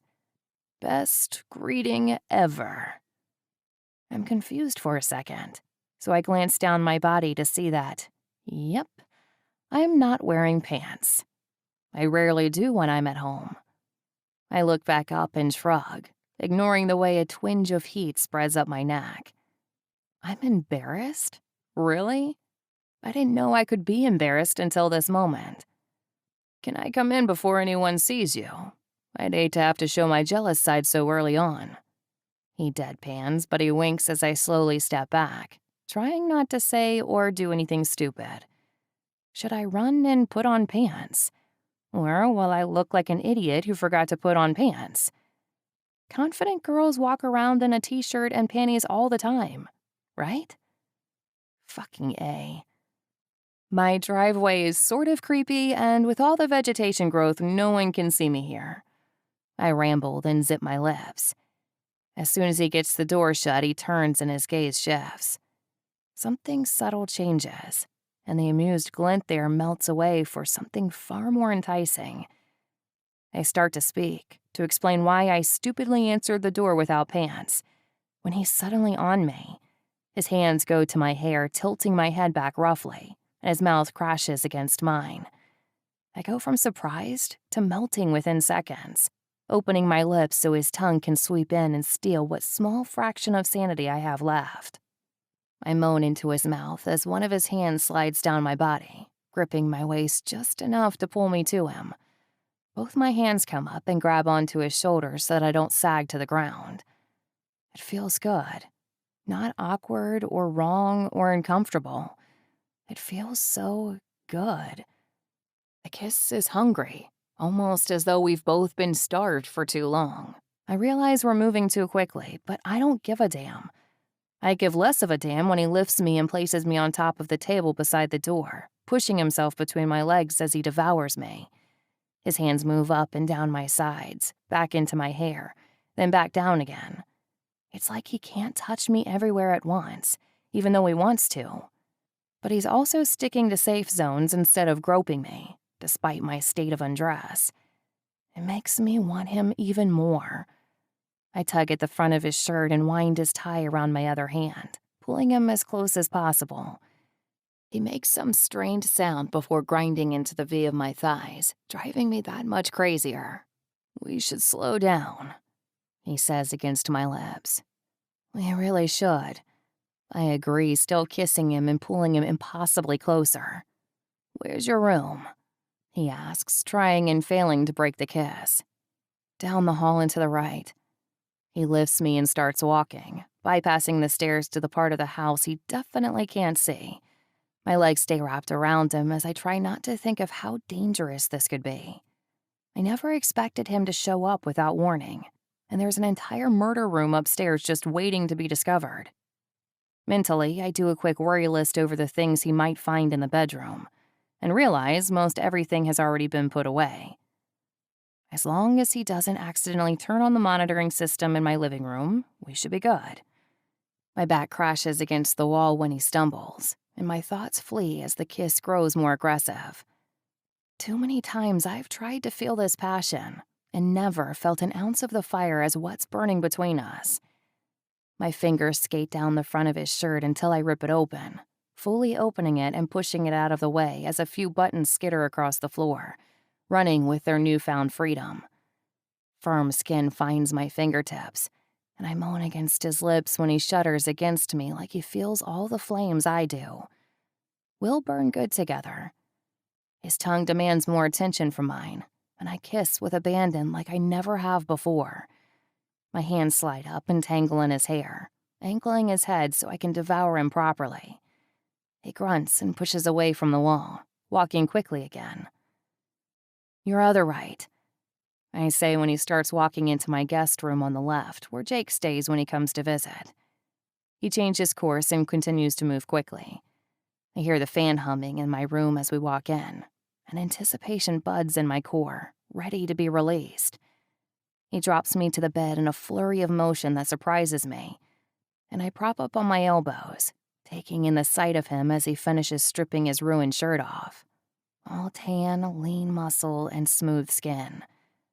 A twinge of dread unfurls within me. The scars on my body aren't all hidden. My face was easier to fix than the rest of me. "Too fast?" he asks, apparently misreading the reason for my hesitation to join him in the getting naked routine. "No," I say, forcing my thoughts to blank. The past can't continue to rule me, and I'm supposed to be beyond the worry of what people will think when they see the scars. He looks hesitant now. "Lana, I shouldn't have barged in and came at you like a savage, but..." His eyes dip to where my thighs are spread wide. Nothing but the thin panties hiding the goods from him.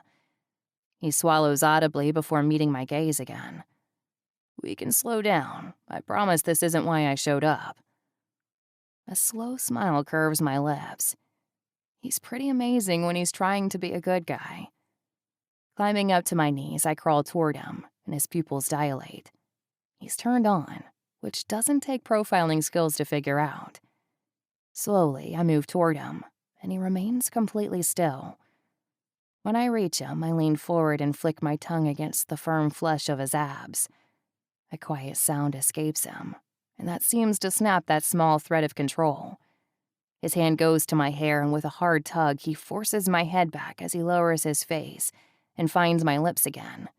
It's rough and hungry and completely different from anything I thought I'd ever want. I've been controlling sex since I found it in me to be intimate again. This is the first time I've ever felt comfortable letting a guy lead. "Where the hell have you been?"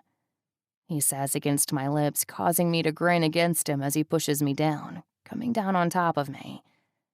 I'm not sure what he means, but I love the awe in his tone. My smile dies as I wait for the inevitable panic attack of being pinned down. But it doesn't come. More emotions bud inside of me, and I put all the confusing questions into the back of my mind, deciding to analyze this all later. For now, I just want to feel. And I do. I feel his movements against me as he pushes his pants away. I feel him shift as he slides his hand up my leg, eliciting small shivers from me because of how overloaded my sensory nerves are. I feel when he touches parts of me that shouldn't be so erotic. The bend of my knee, the back of my calf, the top of my foot.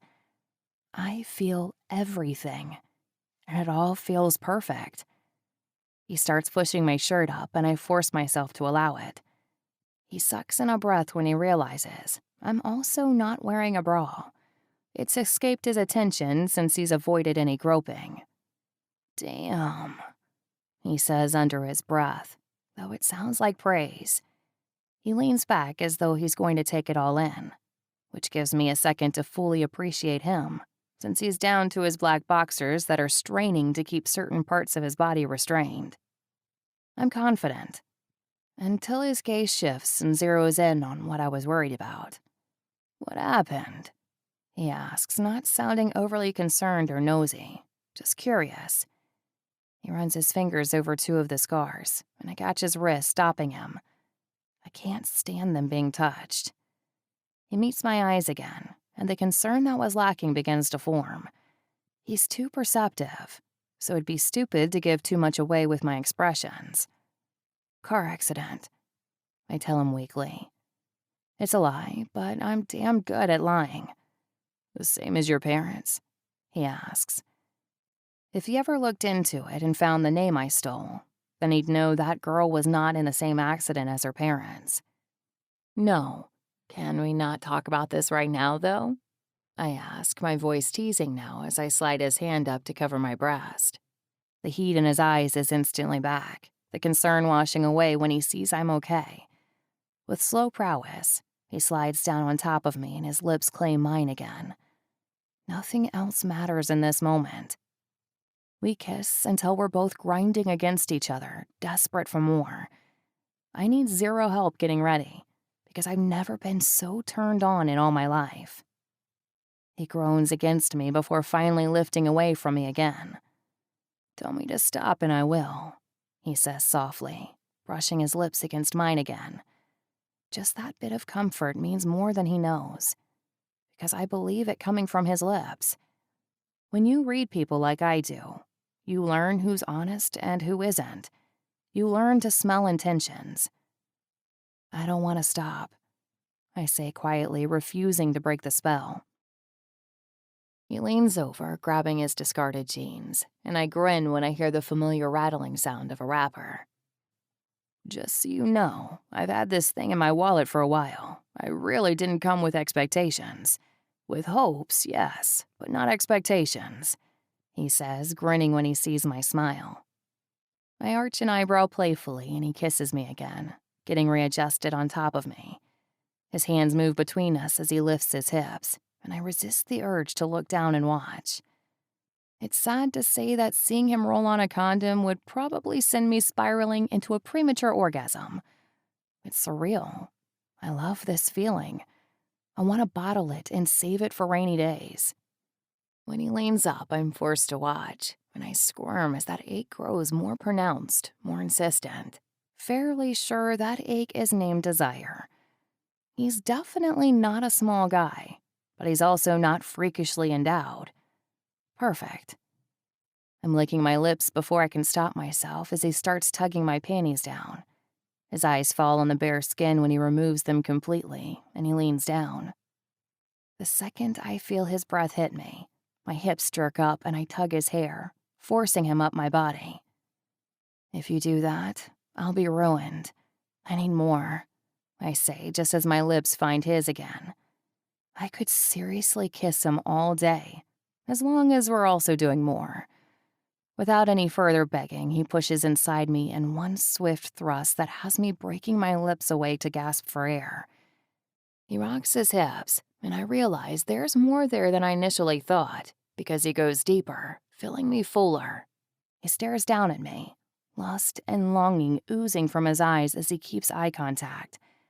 No words are exchanged as he rocks his hips again, finding a spot inside me that I thought had died. Sensory overload is a legit thing. Everything on me is strung tight, just waiting to break.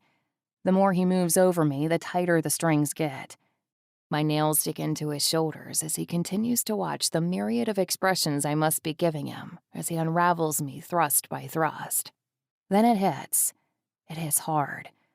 Those strings break, and euphoria crackles across my body like a bomb that detonates in my core and explodes outward.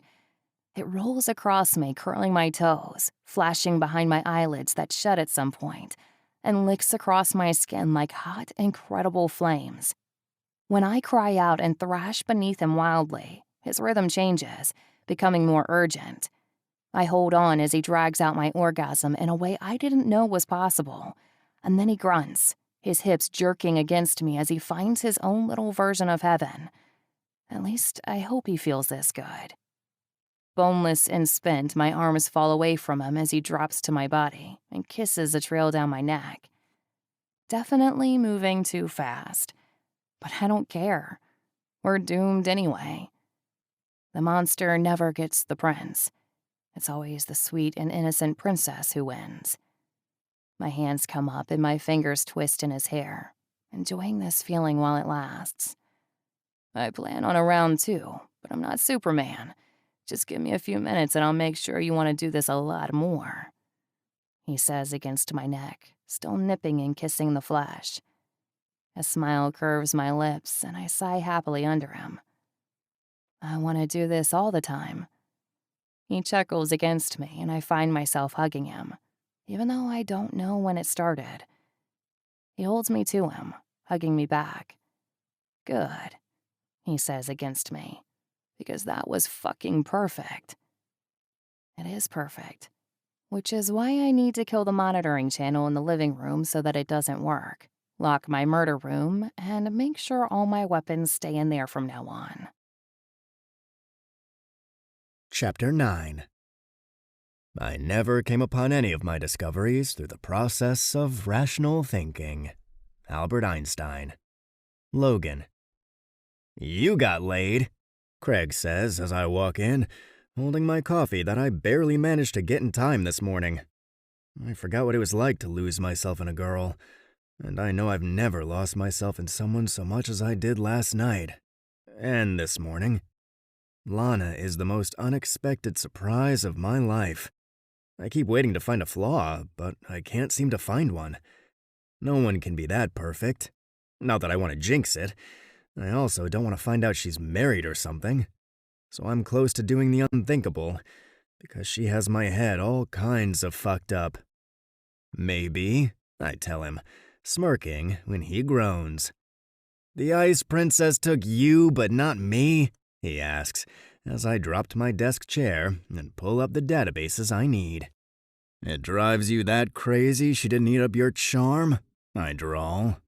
There's a reason I'm the face of this department, and it isn't because I'm the best looking, though we both know I am. The point is, girls eat me up. Women, mothers, daughters, aunts, sisters, nieces. We fuck up, and I explain it away with a charming smile and an "aw, shucks" sort of attitude while throwing in a deep sense of remorse. Anything and everything will be forgiven if you have the right face. It's the truth. Humans are shallow, all of us. Pardon me for finding it a little suspect that she literally had zero interest in me, yet turns around and fucks you. I think Logan is way hotter than you, Hadley chimes in, coming to prop up beside me as Craig scowls at her. And despite what you think, not all women are that shallow. Most of us find someone attractive if they have the right qualities. Bullshit, Craig scoffs. I've done plenty of research on the matter. I'm not just talking out my ass. I roll my eyes as they continue to bicker, and I start my search. No marriage certificate, no divorce, no children. Not that I'd mind, but I'd still like to know. No living relatives. Shit. No one? She has no one at all? I already know she doesn't have any personal social media, just her business profiles, even though there's no mention of her partner on any of them. I don't dig any deeper than that. I feel like I've invaded her privacy enough. Everything else needs to be things she tells me when she's ready, like the car accident that scarred her. It must have been a bad wreck, considering one scar travels from her left hip to her right breast. Another one is on her right side, jagged and large. They're old. I could tell from looking at them. I should have shown her my scars, but I was too busy exploring her body the rest of the night to give her time to explore mine. Every time she tried, I lost control. Feeling her hands on me seemed to turn me into a horny teenager all over again. You have serious trust issues, Hadley says, drawing me out of my own head. I notice Craig is gone, but Hadley is reading the latest search over my shoulder. I close out of it and shrug. You had me research her background for priors, and now you're checking her facts? She cocks an eyebrow at me. Ever met someone too good to be true? I was almost late for work this morning because I couldn't seem to pry myself away from her. She literally has no flaws. She's beautiful, smart, sassy, whimsical, and on board with my hectic schedule, even though most girls immediately have an issue with it. She hasn't once gotten annoyed with me for having to cancel things. I showed up at her place unannounced, and she was twice as perfect as I thought possible. So yeah, I can't help but be worried, because a guy can fall fast for a girl like that. She rolls her eyes and mocks a gag, so I flip her off and start pulling up the latest case files. Everyone has flaws. You're just in the honeymoon phase.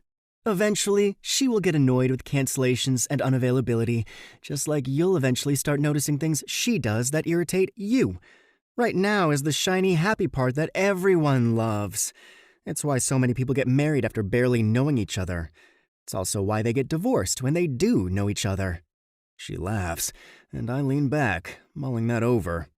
I don't remember the honeymoon phase being this damn good in the past. I'm overanalyzing this, I say on a sigh. It's your nature. It's what makes you good at this job. But I'm telling you, right now, the girl could fart out toxic waste that had you pulling on a mask, and you'd think it was cute. It's part of the phase. She claps me on the shoulder as she laughs and walks away, and I look down as I get a text. Lana. Your boxers are comfortable. Me. You're wearing them? Didn't know I left them behind. Lana. I figured you did it on purpose, so you'd have a reason to come back. Me. Already got a reason to come back. Lana. Now you have two. There's a picture attached to the last message of her from the waist down. Definitely wearing my boxers. I run a hand through my hair, hating the fact I don't want to be at work for the first time ever. I've always loved the job, yet a girl I barely know has me tempted to take my first ever sick day. Me. Keep them on. I'll be back tonight, and I want to see them in person. Lana. Lucky for you, I have no plans, and I'll just be wearing these when you get here. Groaning in frustration, I put my phone away, and I hurry through some of the slim new leads. The hotline tips get more ridiculous every day. The boogeyman case is getting about as cold as my murder-mutilation case. Several other cases are on the back burner, since no new murders have popped out. The ones that kill once or twice a year are twice as hard to find. Our only hot case is a murder-robbery serial. I work, looking through some of the leads, examining the same photos as always. After 2 hours, I'm at the murder board, still trying to piece together what makes these women the targets. None of them are overtly rich. They all have different family backgrounds, different ethnicities, different hair colors. Though they were all attractive, there was no rape as incentive. Impotence is a possible in our profile, but there's something else that is driving him. There's a reason why he selects and stalks these particular women. My eyes look to their eyes, then their noses, then their mouths. Something clicks, and my heartbeat picks up. Just as Hadley walks by, I grab her wrist, stopping her as my eyes narrow on one piece of evidence we haven't been able to figure out. The lab analyzed that clay you found in the apartment, right? I ask, lost in thought. She nods. Yeah, nothing special about it. You could buy it at any arts and crafts store, and no one knows why it was there. It wasn't found on the victim or anywhere else in the apartment. They think the unsub brought it in on his shoes or clothes. And the faces had all been thoroughly cleaned, then bleached. The hair had also been shaven off, and the head was cleaned, then bleached, I state, still doing the math. Yes? Why? I look past her to where Donnie is. Donnie, look up art galleries in the area of the robberies murders. He looks perplexed, but starts typing. Hadley, I need you to get on all the art sites you can find and see if anyone is selling bronze sculptures of faces. Narrow them down to the ones who started in the past 4 months, when the killing started. I go on, walking toward Donnie's desk. I turn to see her still standing there, confused. Now! I urge her, and she scrambles to her desk. Donnie is typing furiously when I come up behind him. 4 in the area. None are selling bronze sculptures of faces, he says, frowning. Or was I supposed to be looking for something different than Hadley? Call each one and ask if anyone tried to sell them the bronze sculptures. It'll be faces only.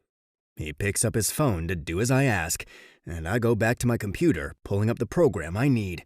I place all the victims' pictures in the spots, and after a few keystrokes, my suspicions are confirmed.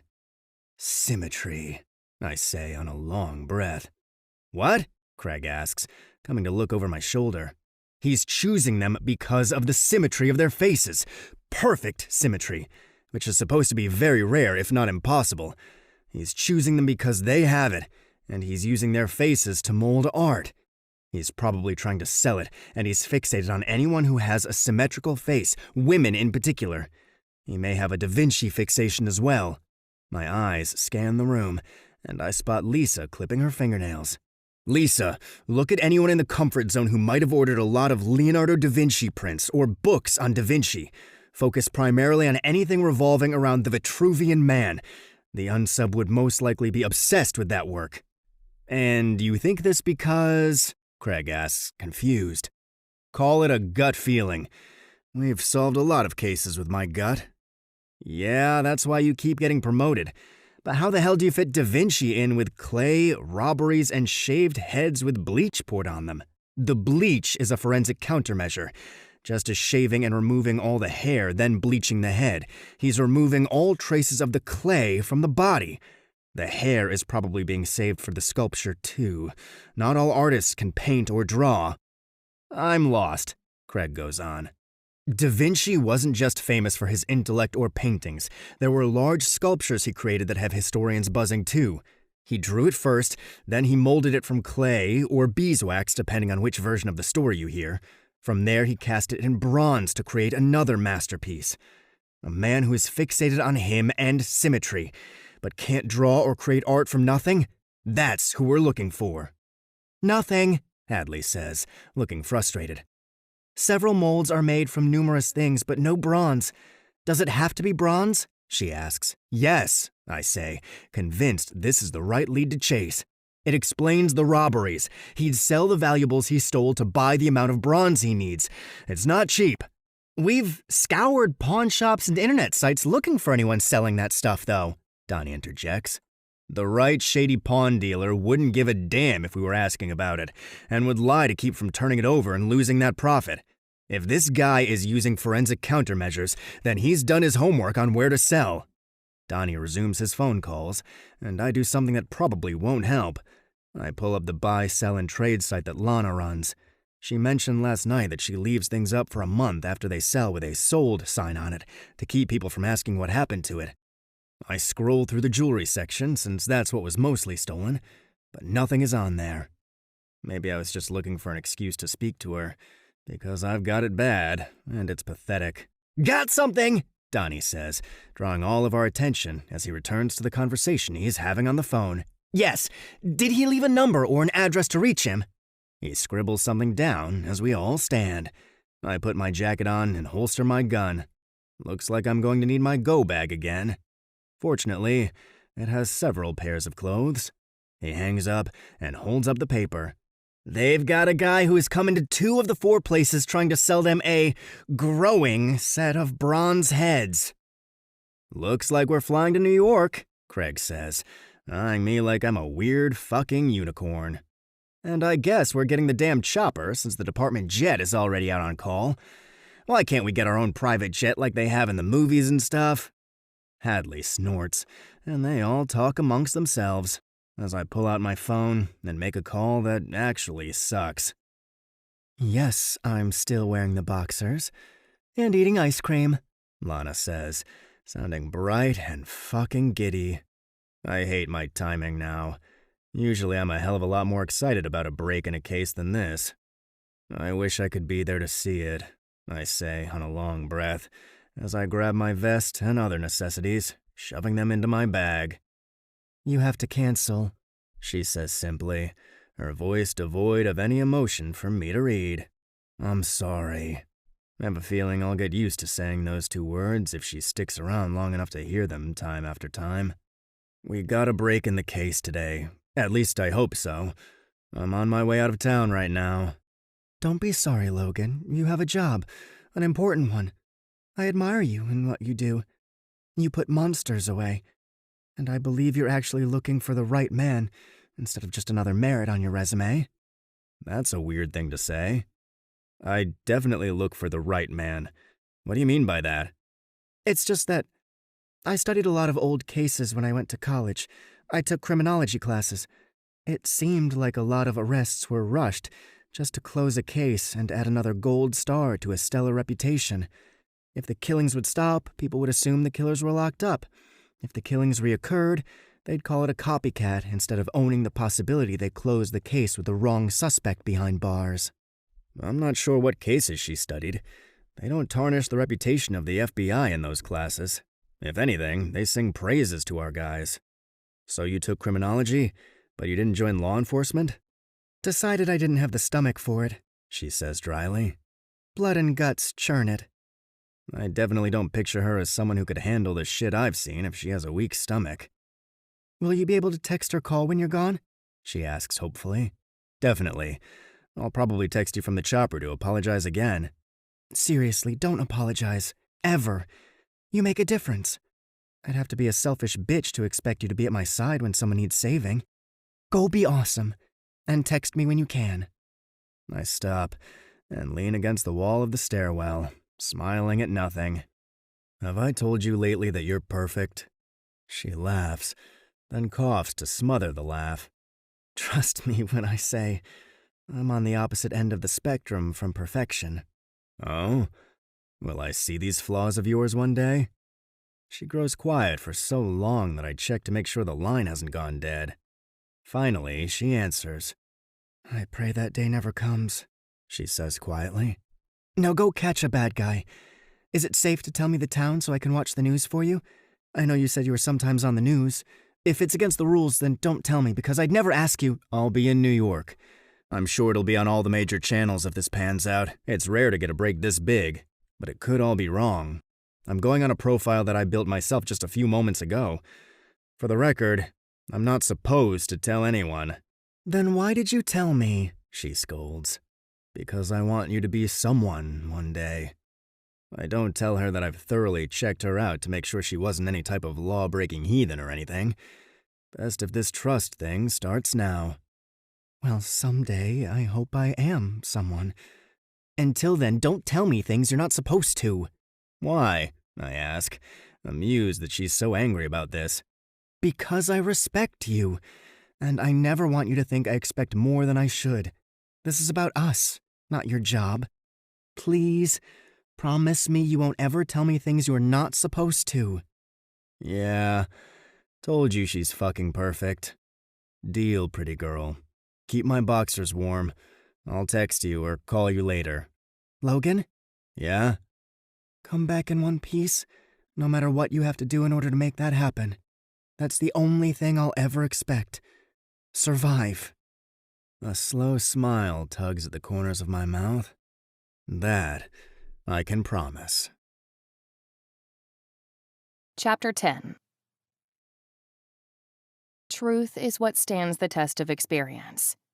Albert Einstein. Lana. You were dating a fucking FBI agent? Jake blares over the phone and I groan, pulling it away from my ear as I park at the restaurant across the street from where Tyler is.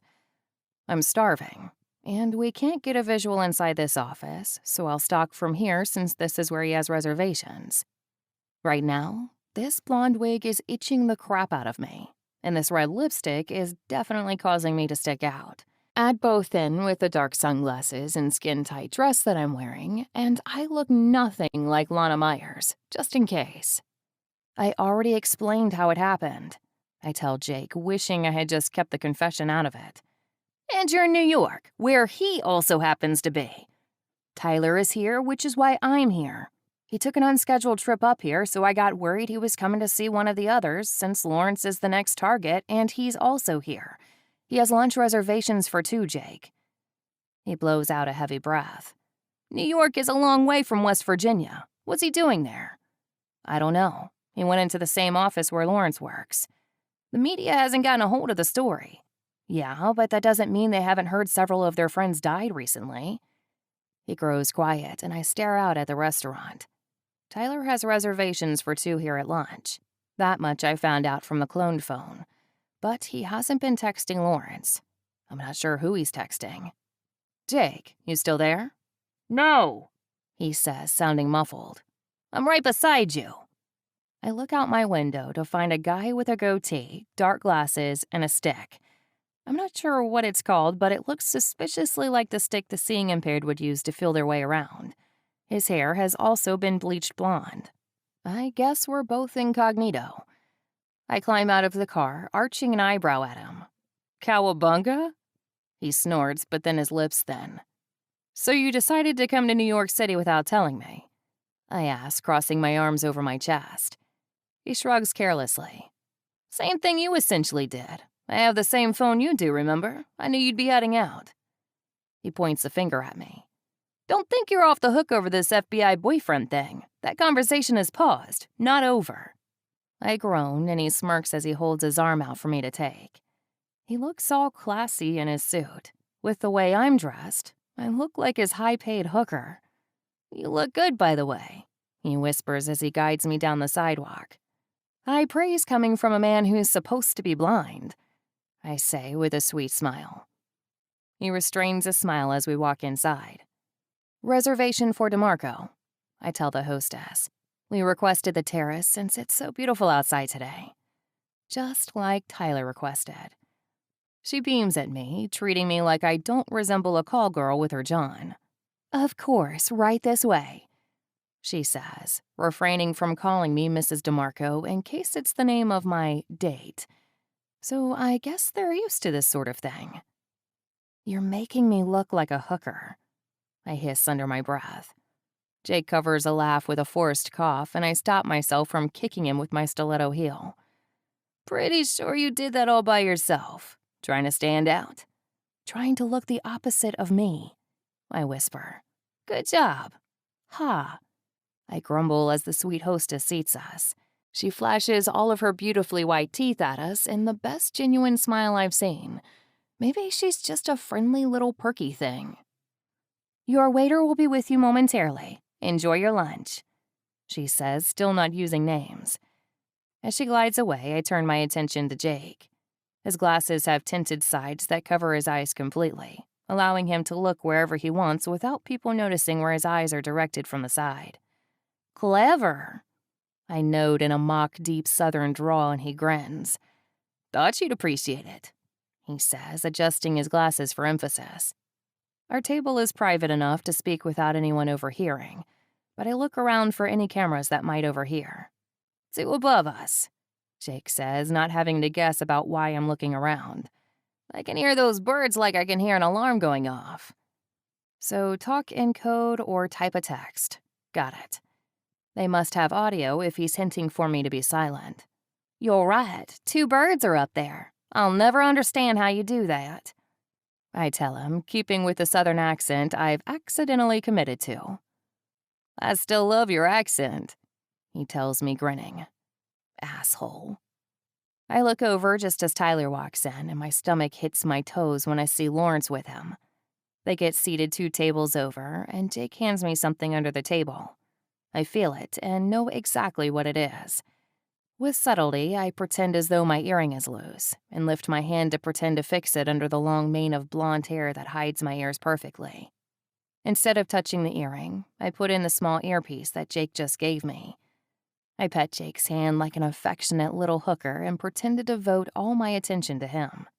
I assume you'll tell me all about your day after we eat, he asks, sticking with code speak. You know it, darling. He barely stops himself from laughing, but my smile falls away when I hear Tyler and Lawrence speaking quietly to each other. The earpiece amplifies their words as long as it's facing what I want to hear, so I keep my head angled toward Jake like I'm staring at him affectionately. It has to be Dev, man. There's no one else who'd want to do something to us for that night, Tyler is saying. So they are meeting about me. I guess the cat's out of the bag. There's no way, Lawrence scoffs dismissively. He had a breakdown 2 nights later and said we took it too far. He fucking cried, dude. Cried like a little bitch. Said we were sick for what we did to them. It's him. That fucker is finally cracked and now he's doing this. He thinks he's innocent since he didn't get his dick dirty that night, and now he's picking us off one by one. From the corner of my eye, I notice Lawrence shaking his head. I run my hand up and down Jake's arm, pretending to be lost in thought as I read the menu aloud to him. But really, all my attention is caught up in the conversation across from us. No, it's not him. I talked to his sister and she said he's been in Mexico for the past 2 months on a church mission thing.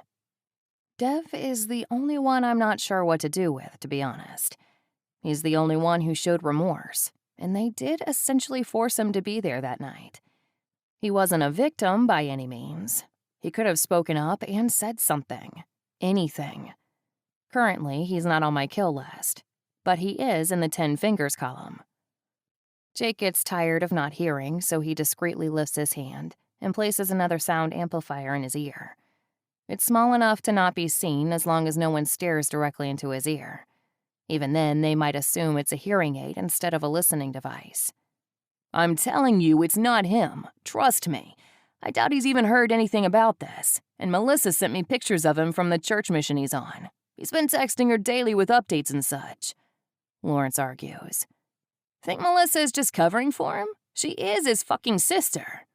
She's had a crush on me since we were kids. Trust me, she'd be over that crush if she had any idea what we did. Unless she's into that sort of thing. In which case, she'd be outing her brother to us if it was him. Either way, she's not covering for him. I think it's him. There's no one else it could be. Lawrence looks around, letting his gaze linger on our table for a fleeting second. And then his gaze moves on, taking in the few people out on the terrace before settling his attention back on Tyler. It's not him. The night he freaked out, who do you think got him back in line? Tyler looks confused. Our waitress has dropped off some bread, and Jake is ordering for us, so it's harder to hear with so many people so close speaking at once. I strain, making sure I don't miss anything as I force myself to chew on a piece of bread, finding my appetite to be sorely lacking. What did you do? I hear Tyler ask. I told him the same thing that happened to Victoria would happen to Melissa if he ever said a word. After that, they left town and he started preaching the gospel. That's how he saw penance. He's not out killing people for fuck's sake, Lawrence hisses. He may have just saved Dev 10 fingers. And a tongue. His tongue was going to be gone too. It was a special column I was going to draw up just for him. Then who else is there? I think that's pretty obvious, don't you? No? Lawrence slaps his head like he's exasperated. They're acting like this is normal terrace conversation for a late lunch. I assume it's why they picked a restaurant that doesn't have a lot of terrace traffic. Lawrence has a roommate. Tyler has a wife. I get why they didn't meet up at their homes to discuss this, but why not do it over the phone? The entire town hated them after what their father did. Think of the one person who didn't hate them. Here's a hint. His father was their father's lawyer. Tyler shakes his head immediately. No, I saw Jacob 2 years ago. Ran into him at a company thing and he fist bumped me. Even told me to call and hang out sometime. If he'd known, he would have at least taken a swing. I'm sure they both died before he ever heard the truth. And he left town after that, so it's not like he was around for the rumors. Lawrence sits back, now looking confused. Jake squeezes my hand a little too hard. I remember that run-in.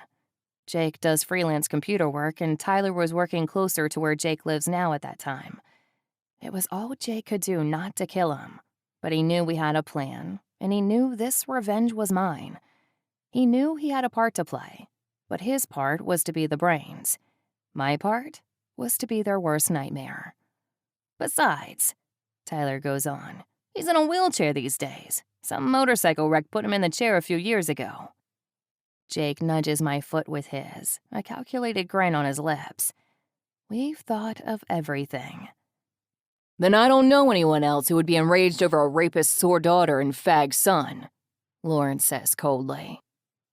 My stomach churns hearing the way he refers to my brother. My good, honest, strong, loving, incredible brother who never deserved to be mutilated and So much happened that he never deserved. Because of them, I was left without anyone. Because of them, the best man who has ever walked the face of the earth died before he could light the world with his smile. And they think it's okay because he was gay. They think it's okay because I'd had sex with 2 guys before that night. They think it makes it all right to punish us so brutally for loving our father. Jake clears his throat, and I realize it's my grip that is too tight now. My nails are cutting into his hand. Loosening my grip, I continue to listen, wondering how much more I can take before I slice both of their throats right now. Lawrence may die sooner than I planned. I may tie him up with Tyler and let them cry to each other while I cut them both to pieces. Maybe it's not even related, Lawrence says with a shrug. Just don't let anyone in your house for a while, and tell your wife to do the same. I'm getting a security system installed in my apartment. You should too. Not that it matters. According to Dad, they're being let in because there's no sign of a break-in. Fuck, Tyler hisses. Fine, I'll get something installed. Keyless entry locks are my best friends. It's easy to catch the code being punched in on camera. It's also easy to grab a set of keys and have a copy made if they use traditional locks. It just looks like I'm being invited in. One more thing to keep them off a dead girl's trail. He grabs a bite of his bread and I find myself dizzy. It's the first time I haven't heard them begging for forgiveness when the subject gets brought up. Usually, it's not brought up until I have a knife pressed to their skin. They don't have the balls to say this kind of shit when I'm the one making them cry for mercy, beg for forgiveness, and plead for their lives. I've never been more eager to get to the fun part. Their conversation shifts to the best security systems to get, and I try to calm myself down before I slit both their throats and dicks in the middle of a restaurant. I think we probably should consider getting 2 birds for the new house. What do you think? Jake asks, apparently thinking the same damn thing I am. Like we could do it on such short notice? I ask him, smiling sweetly even though the taste of vengeance is potent on my tongue. I think so, maybe an extra week at most. Could probably find a better place for them too, just to be safe. There's a storm shelter behind Tyler's old house that is still up for sale. I could put them both in there, and Jake could do something to keep any realtors from walking in on me while I'm busy killing 2 boys at once. I'm not as hungry as I thought I was, dearest, Jake tells me when the waitress drops off our food. Me neither, I say, stabbing my steak much harder than necessary. Tyler and Lawrence never say anything else worth hearing again. Mostly, I hear a few people around them taking bets on if I'm really a hooker or not. Just as Tyler starts to leave, Lawrence stops him. Get a burner phone like I did. Anything else comes up, call me from that phone. No more personal phone calls. Got it? So he got a burner phone. How do we miss that? Tyler nods and Jake and I exchange a look. If we find out who it is, we don't need anything linking it back to us when we take matters into our own hands. Understood? Lawrence asks. I'd love to see them fucking try, Jake whispers. My lips twitch. I've never been this excited to kill someone. We let Tyler be gone for a while before we stand. As we walk past Lawrence's table, his hand shoots up, grabbing my wrist. My stomach roils and my heart hammers in my chest as I fight all my instincts not to rip his throat out here and now. I look down, glaring at him. The bastard winks up at me and hands me a card that I take, trying to get away from him. Call me sometime, sweetheart. A girl who looks like you needs someone to appreciate all those sights. I give him a dazzling smile, wink at him, and start walking again, gently brushing his hand away. Oh, I'll give him something to look at. I'll paint the walls with his and Tyler's blood, and I'll let them bleed out as they watch. It'll be so pretty. Just as we reach the sidewalk, I stumble over my own feet, watching in disbelief as an SUV rolls up to the curb. Hissing out of breath, I step closer to Jake, practically crawling against his side as Logan hops out. New York City is way too freaking big for this to be happening. There's food truck on the curb, and he and the Mr. Arrogant guy get out to go over there, both smiling like it's a great day. They're in street clothes, jeans and t-shirts. not their typical suits or anything else. Did I miss something? What? Jake whispers, looking at them, then me. Boyfriend, I whisper back. He wheezes out of breath before cursing, and he tugs me along to my car, which is not registered in my name or anything. That is parked way too close to them. It's one of my many burner cars. The universe is trying to send me mixed signals. First, it saves Dev's fingers and tongue. Then, it condemns two men to a more brutal death after I discover more than I thought possible from one late lunch. Now it's tossing me directly in front of the man of my dreams? You can end up running the FBI. That was absolutely amazing. Mr. Arrogant says, genuine awe in his tone as he speaks to Logan. That's not what I'm after. I'm just glad we provoked the damn confession. Makes getting home happen that much quicker. Mr. Arrogant groans while Jake continues to try and draw me toward the car. My earpiece is still in, making their conversation very easy to follow despite the noises on the street. Well, as long as I keep it directed solely at them, which has me walking with my head cocked. Back home to the Ice Queen, the guy says, a touch of snark in his tone. I bet that's Carter. Or was it Chris? Craig? I can't remember. Logan's smile is so damn beautiful. Yeah, don't be jealous. C-name guy rolls his eyes, and I watch like a swooning girl on the sidewalk as I drag my feet in my stilettos. My heart was ripped out moments ago, but just seeing Logan is soothing the burn. When are you going back?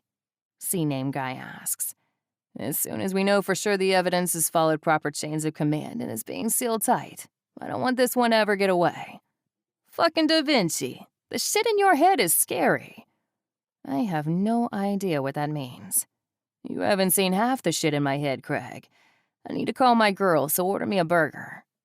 Shit. I push my phone to silent, hating that I have to let it go to voicemail, as Jake opens the door to my car. I get in, remove the earpiece, and let my heart sink when Logan calls.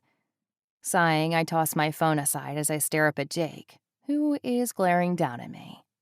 We'll talk about this later. My place as soon as you can make it. Nodding, I let him shut my door and I crank my car. I have 2 kills to plan, a boyfriend to see, and a best friend to unpiss off.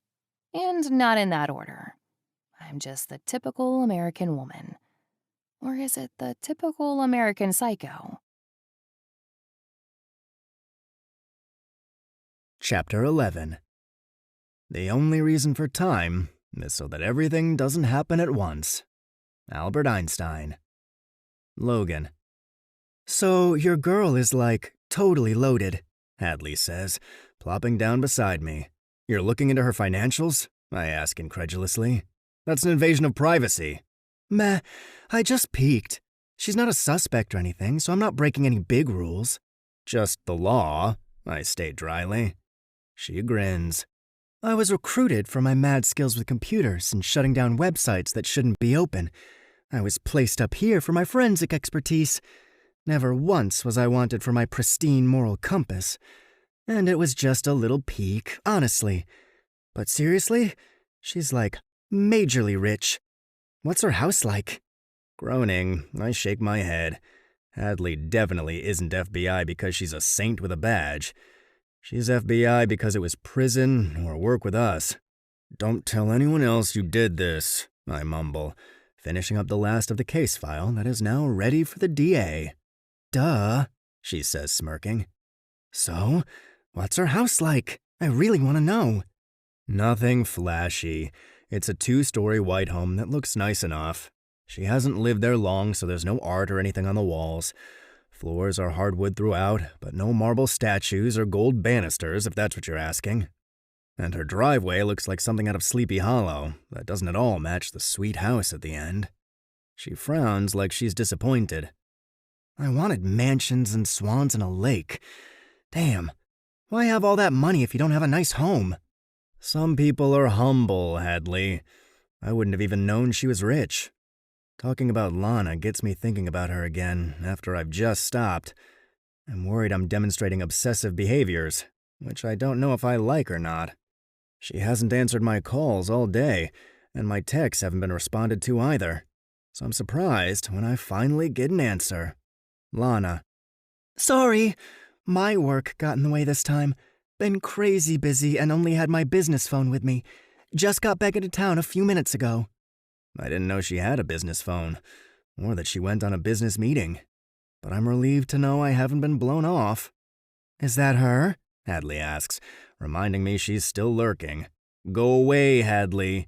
She doesn't have swans in a lake. She mutters something about a waist before sulking and walking off. I start to text her, but decide I'd rather hear her voice instead.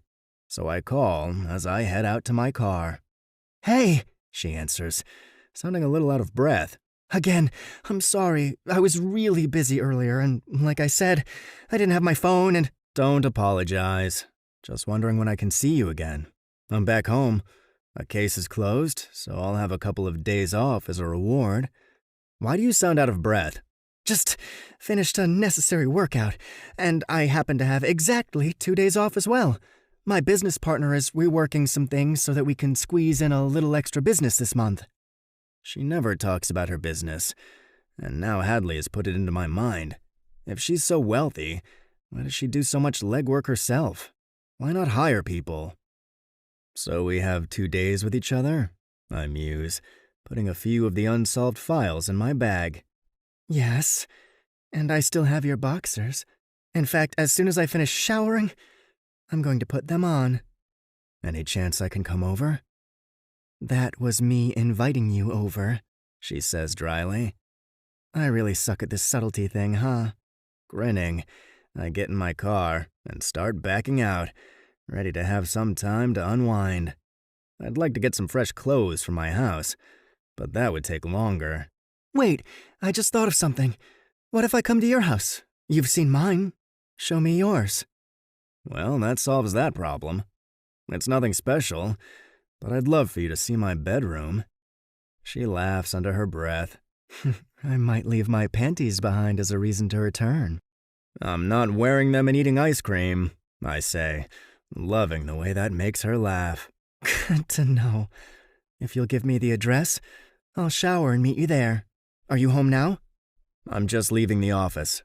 Okay, then I'll hurry and get ready. Send me the address, Agent Bennett. Back to Agent Bennett? I'll call you Logan later on tonight, she quips, causing an immediate reaction from the wayward appendage that has forgotten I'm closer to 30 than 18. See you soon. I hang up and shoot her a text with the address. I probably need a shower too, so at least I'll have time. I also decide to stop and pick up something to cook so that we don't have to leave to go anywhere. We have 2 solid days, and all I want to do is spend every second getting this addiction under control. I hurry through the motions of buying groceries, load down my back hatch, and rush home. My phone is ringing as soon as I step through the door of my house. I groan when I see it's Craig. Please don't tell me we already have to come back in. Well, hello to you, SSA Logan Bennett. I guess that pussy is golden if the company man himself doesn't want to come back to work. Craig, if you want to remain pretty in front of the cameras, I'd suggest refraining from speaking about Lana's pussy anymore. Right, got it. Anyway, you told me to call if any new leads came in. Hadley finally figured out the type of knife used by the boogeyman in his kills. I'm forwarding you a picture. Thanks, I grumble, not feeling as appreciative as I should. No worries, Logan. No one expects you to come back in tonight, or even tomorrow. You closed a major case, and just in time to save a girl's life. And hell, you pretty much did it on your own today. No one else would have fucking pieced together a Da Vinci fixation from finding clay.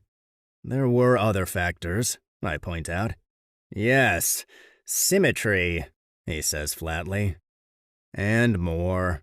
I'll let you get back to your 2 days of peace. He hangs up just as a text comes through from Lana.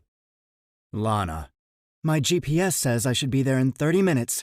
I'm going to see if I can shave a few minutes off that. A smile spreads as I text her back. Me. No texting while driving. Lana. Threatening to arrest me? Laughing, I put my phone away. Lana is not the girl I first pegged as detached. Lonely, perhaps, but not detached.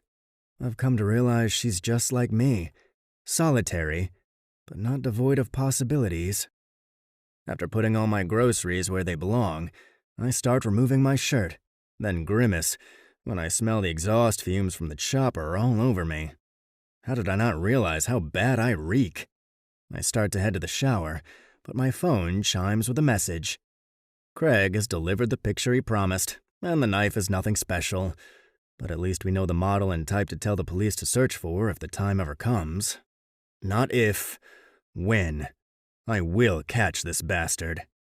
Studying the photo of the supposed murder weapon has me restudying the case for so long that I don't even realize how much time has passed until there's a knock on my door. Fuck me. It's already been 30 minutes, and I've been staring at a case instead of showering off the day's stench. I jog to the door, internally cursing myself the whole time. When I swing open the door, a flurry of dark hair is all I glimpse before Lana is on me, her lips crashing against mine. I sure as hell don't protest as I drink her in, tasting her, smelling how incredible. Aw, hell. Reluctantly, I break the kiss, and she steps back, grinning at me. I love that smile and how freely she gives it. I smell like shit. She laughs while shaking her head. You smell like... I don't know what that smell is, to be honest. Helicopter. I'll run through the shower, and we will pick this back up where we left off. Make yourself comfortable. I won't take long. I don't mind the smell, she says, biting that damn lower lip that has my cock protesting my hygienic needs. 5 minutes. That's all I'll take. She bats those long lashes, her grin spreading as she looks around my house, taking in all the sights. My gun is on top of the living room table, and she sidesteps it like it makes her uncomfortable. Safety is on, I tell her, winking before I jog to my bathroom and hurry through the motions of showering. I toss on a pair of boxers after I finish drying off, and I head back out to find Lana at the kitchen island, looking over the boogeyman case. This is brutal, she says, looking up at me with a frown. Is this the guy you caught? That's my fault. I shouldn't have left that out. You're not supposed to see that. She frowns. Closed case files aren't as classified, or at least that's what I've read. Old closed cases aren't classified. Recent ones are. But this isn't even a closed case. It's an active investigation that I should handle with more care than just leaving haphazardly lying around. Her lips tense as she takes a long step away. I'm sorry, I didn't know. I just saw it and I shouldn't have just started reading it. Sorry. I shrug, pulling her to me by the waist, just needing to touch her. I had no idea how much I needed to touch her until she got here. Like I said, that's my fault. But, since you've seen it, how about giving me your opinion? Her eyebrows go up. My opinion? My opinion is that guy is sick. Women being raped and left to bleed out slowly by multiple stab wounds is vicious and... Anyway, that's my opinion. I meant your opinion about the type of suspect we might be looking for. She purses her lips. I barely glimpsed it. I pull her over to the file, and I spread out the sheets, including the new picture on my phone that I show her. You noted that he let them bleed out instead of saying he stabbed them to death. That's actually important to the profile. Now tell me your opinion. I don't want to get you into trouble, Logan. Don't show me things you're not supposed to. And stop telling me things you shouldn't. She eyes me, scowling a little. Right now, there's not a lot they'd do to me if they found out I was sharing details with my girl. I'm a badass. Just read it, and give me your thoughts. A smile spreads over her lips for some reason, but she tucks her hair behind her ear and ducks her head before she begins reading over the files. That excites you? I muse, remembering she said this stuff makes her stomach churn. You called me your girl, she says quietly. My grin spreads as I lean over, brushing a kiss over her bare shoulder since she's wearing a camisole. As far as I'm concerned, you are. She clears her throat, and I lean back, enjoying the hell out of the way she blushes. Her face turns serious as she studies the file, taking in the details and reading over it pretty damn quickly. At first glance, it looks like overkill because of all the stab wounds, but they're all shallow and not lethal on their own. He most likely does it while he rapes them, pushing the tip of the blade in just enough to draw blood. They get deeper as he goes, because it's part of the high he gets. Rape is usually about power. It's almost always about power, I amend. Contrary to popular belief, there are very few sexual assault cases that have anything to do with sexual desires. She nods absently, but I notice a distant look in her eyes. He's a sadist. Relative to the case, he is most likely unable to orgasm without the life-threatening pain he inflicts. Impotence was probably a factor in his psychotic break. Maybe he stumbled upon this feeling of euphoria by mistake, and he's escalated now to actually killing women. He gets high on the power and gets off on the pain. She blows out a breath as her hands tremble, and I start to apologize. She really can't handle seeing this shit, and it was stupid of me to even involve a civilian who hasn't been desensitized to the point of seeing them as dead bodies and facts instead of people and merciless assaults. But she speaks before I can. He'd be unnoticeable to the world, probably a blue-collar worker who doesn't draw any outward attention. He'd likely be unsocial, given the struggle he's had with impotence. It would have left him withdrawn, because he'd have felt like he was lacking, emasculated even. Now he enjoys the shadows, where he's dwelled, because it allows him to hunt without being noticed. Damn, she's good. She flips another page. In the beginning there was a lot of rage. Again, that stems from the impotence. Now there's a controlled method to his psychosis. He'll develop an immortal complex, where he feels as though he's untouchable. I'd say a white male between the ages of 25 and 40. He's right-handed, and he has the ability to blend in with the unremarkable, possibly in the custodial field. My eyebrows pinch together. You were dead on until the custodial field. We guessed someone in law enforcement or security, due to the fact he has been able to gain access to homes with no effort, and the cameras to the apartment buildings have been disabled each time. She shakes her head. He may have an understanding of security measures, but most custodial workers do. They come in after hours, spend long amounts of time talking with night shift guards or behind-the-scenes issues that no one else sees. I narrow my eyes at her, studying her features as she looks up to meet my gaze. What makes you so sure you're right? She smirks before sliding a page in front of me. How he cleaned up after himself. He shined the murder rooms up. Forensic countermeasure, I point out. Most seasoned killers always clean up after themselves. She nods.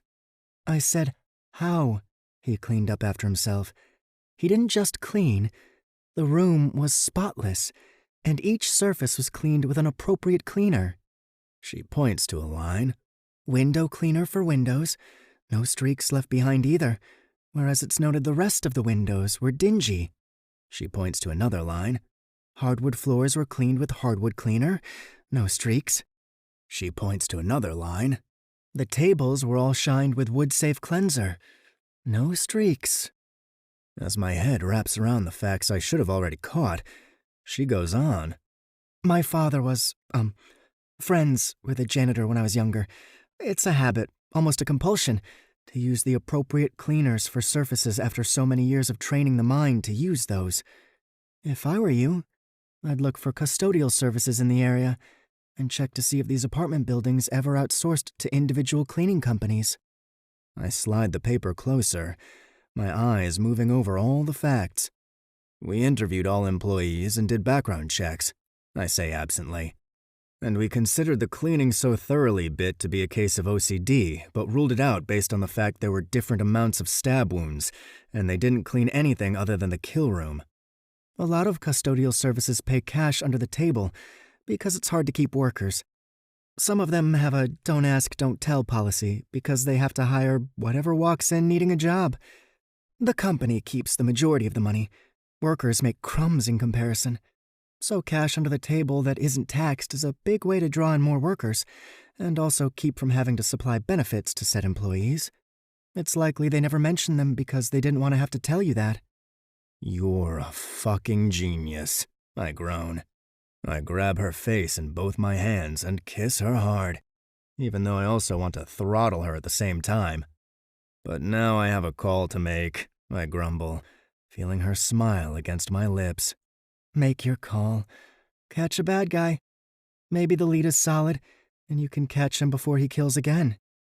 Reluctantly, I pull up my phone and dial Hadley. She is going to fucking kill me. Chapter 12. We have to do the best we can. This is our sacred human responsibility. Albert Einstein. Lana. I won't lie and say it's not hypocritical to hope he catches the sicko who raped and killed all these women. It's hypocritical because I'm also hoping he never catches me for torturing and killing a string of men. But it also feels good to listen to him animatedly tell someone this amazing new lead. I'm worried and shocked when he tells Hadley it's me who inspired this new lead. He shouldn't tell them he let his girl give him that info on a case I was never supposed to see. Maybe the fact he called me his anything has the butterflies stirring. It's definitely something. The fact he sounds proud of me also makes me feel good. That word again. My phone rings as he continues to talk to someone else, and I head outside to answer it when I see it's Jake. My eyes stay on the window, keeping up with Logan. Hey, any luck? Lots of luck. I hate rushing this date the way we're going to, but I'm gonna help you on these. My eyebrows go up in surprise. Like in person? You're gonna do this too? Just this once, and only for the securing part. No, you can't. You threw up when I tried to give you details, Jake. You have no idea how much I wish I had your ability to kill without hesitance, he says quietly, an edge to his tone. But you don't, I remind him, still wanting to make sure Logan can't overhear me. Doesn't matter. I can't risk you taking on something like this alone. I can't talk about this right now, I say on almost a whisper when I see Logan hanging up his phone and running a hand through his hair. Shit, you're with him? That's still a discussion we need to have. I moved my murder room in that secret room you built me years ago. You think that's enough to keep a profiler from figuring out you're slowly killing off a list of people? He asks dryly. I heave out a heavy breath as I continue to watch Logan through the window. He looks around, then moves to grab a glass. You know how it's easy for me to do what I do? Because of what they did to you two, he says, his voice barely above a broken whisper. No, Jake. It's because there's nothing but hatred inside of me that's been driving me since I was able to do something other than curl in a corner in fear of them finding me again. I never thought anything else would drive me. I thought after this was over, I had nothing to look forward to after I killed them all. Now there's hope. I never realized the power of hope until he suddenly appeared in my life as though the universe was giving me a gift at the wrong time. He exhales harshly, and I sag backwards a little. I'm glad to hear you have hope, Lana. Really, I am. Just couldn't you have found it with someone who couldn't toss your ass in prison? His tone ends on a joking note, but the seriousness of the situation is still present. We'll cross that bridge when we have to. Trust me to be cautious. If anything ever feels off, if he ever asks you questions, just listen to the questions he asks you. You know what to look for. Promise me you'll get the hell out of there if that ever happens. Promise, I tell him, grinning. You're gonna make me go bald with worry. He groans as I start walking back inside. I'll call you later. As I hang up and make it back to where Logan is in just a pair of boxers and working diligently on making some type of drink in the blender, I lean against the island, soaking in the sight of him. He turns and catches me ogling him, and he waggles his eyebrows. Do you have to leave? I ask him, desperately trying to keep any neediness out of my tone. Not tonight. Possibly tomorrow, but not tonight. I smile, even though it's masking a certain level of disappointment. I wanted at least 2 days. but I'll take what I can get, since it's more than I thought this cruel life would ever allow me to have. You're incredible, you know, he asks, coming closer. The blender gets forgotten as he reaches me, and I tilt my head back, giving him access just as he bends forward and kisses me long and hard and deep. And there aren't enough words to explain how each kiss gets closer to touching my soul. I almost think it can knock away some of the blackness there, maybe even spread around some light.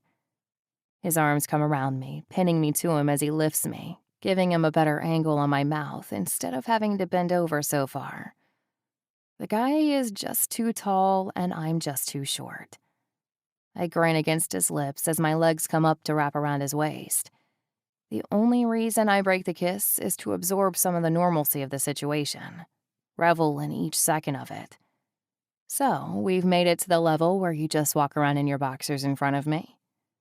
He winks while sliding me onto a countertop, and I frown as I release him with my legs as he backs away.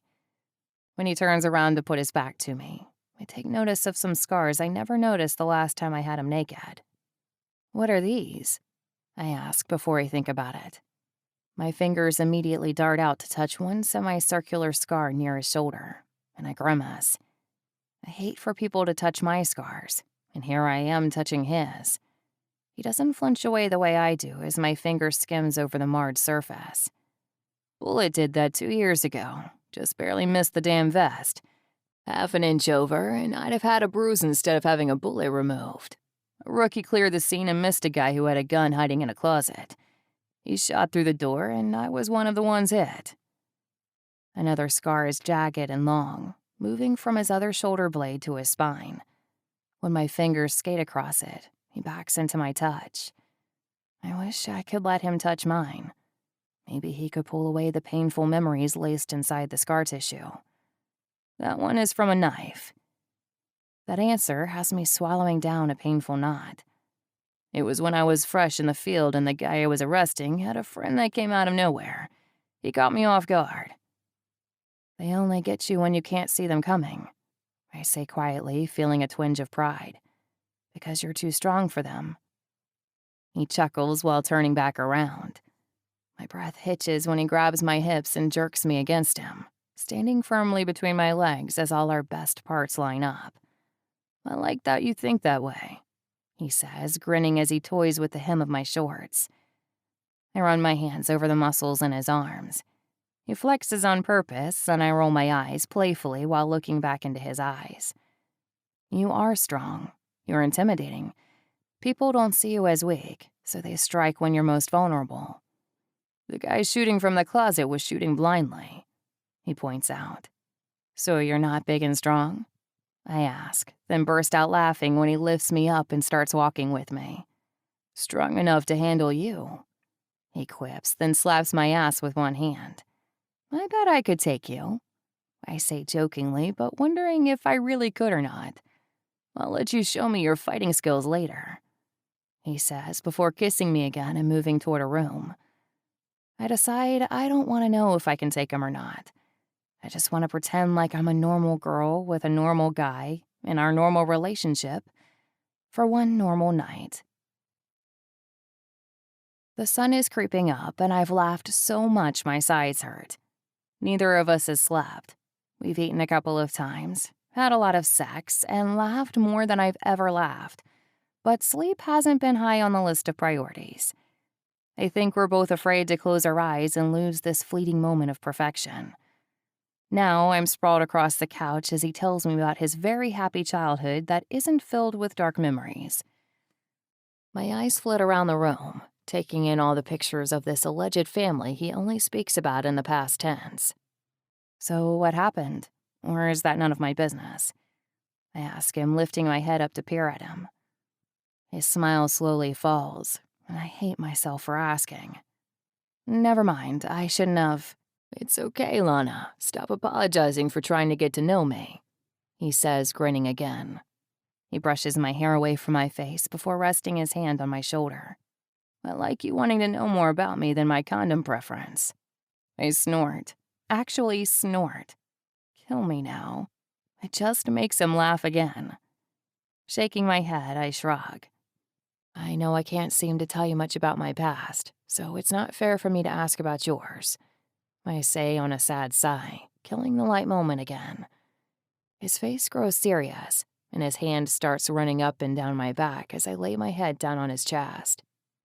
Tell me what you want to when you're ready, he finally says, kissing the top of my head.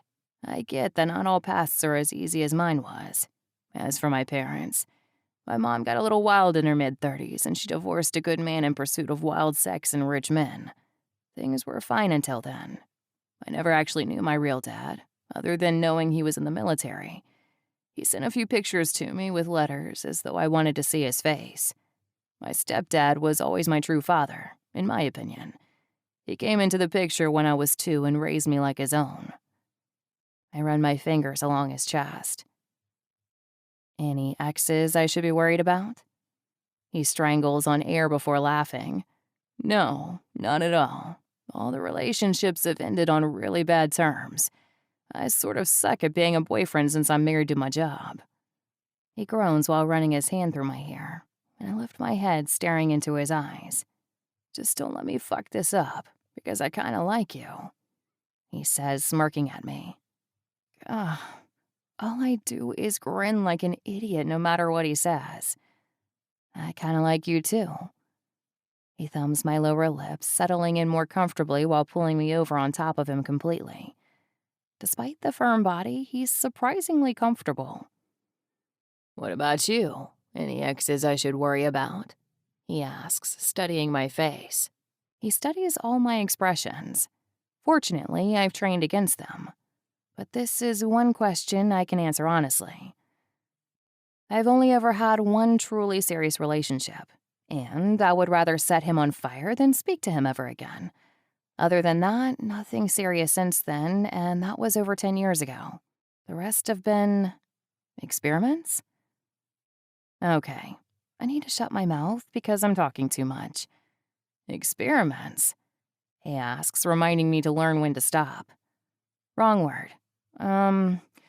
Hopeless and pointless attempts at having something, then learning no spark was there.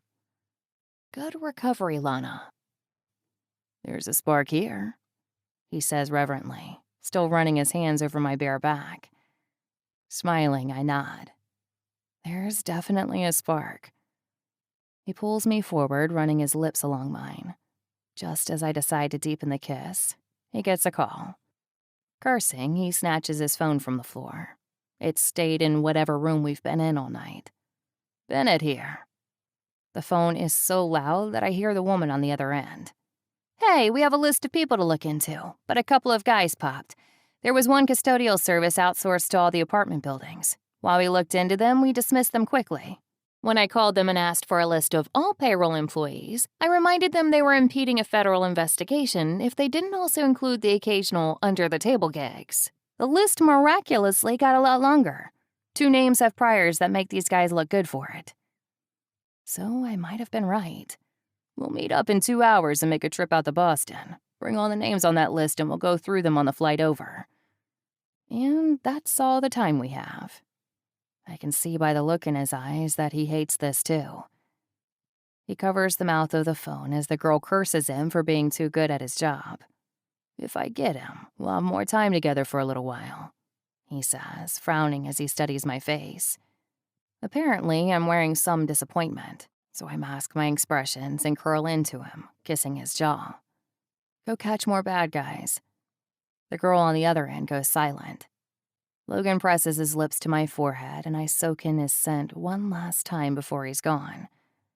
Last time was a brief trip. Maybe I'll get lucky and things will go that smoothly again. You with your profiling girlfriend who helped bring up this lead? The girl on the line asks. I really hope she isn't secretly in love with him, because I detect an edge to her tone that I hope I'm overanalyzing. Yeah, I'll see you guys in a couple of hours. Don't forget to keep that between us. You know it, boss man. I just hope it helps us get this bastard before another woman is hurt. I breathe out in relief because that edge is gone. Apparently, I was definitely reading into it. He hangs up and his arms come around me in one of those awesome hugs I love so much. As soon as I get back, I swear to take you on that damn date I promised so long ago. You're better than a sexathon with whatever food I burn. He totally burns pizza, but it was sweet for him to attempt to cook. It might have gone better if we hadn't forgotten it was in the oven and ended up in the bedroom. I'll eat burned food every single day that I get to have you to myself. I'd rather not waste time having to go out in public and lose all our privacy. He chuckles, but I'm not kidding. I'm greedy. I want him all to myself. He hurries through the motions of getting ready, and I kiss him much longer than necessary before he leaves. Since he's going to be gone, there is no time like the present to get back to work and skip the second day of the break. As I climb into my car, I pull out my phone and call Jake. You still with him?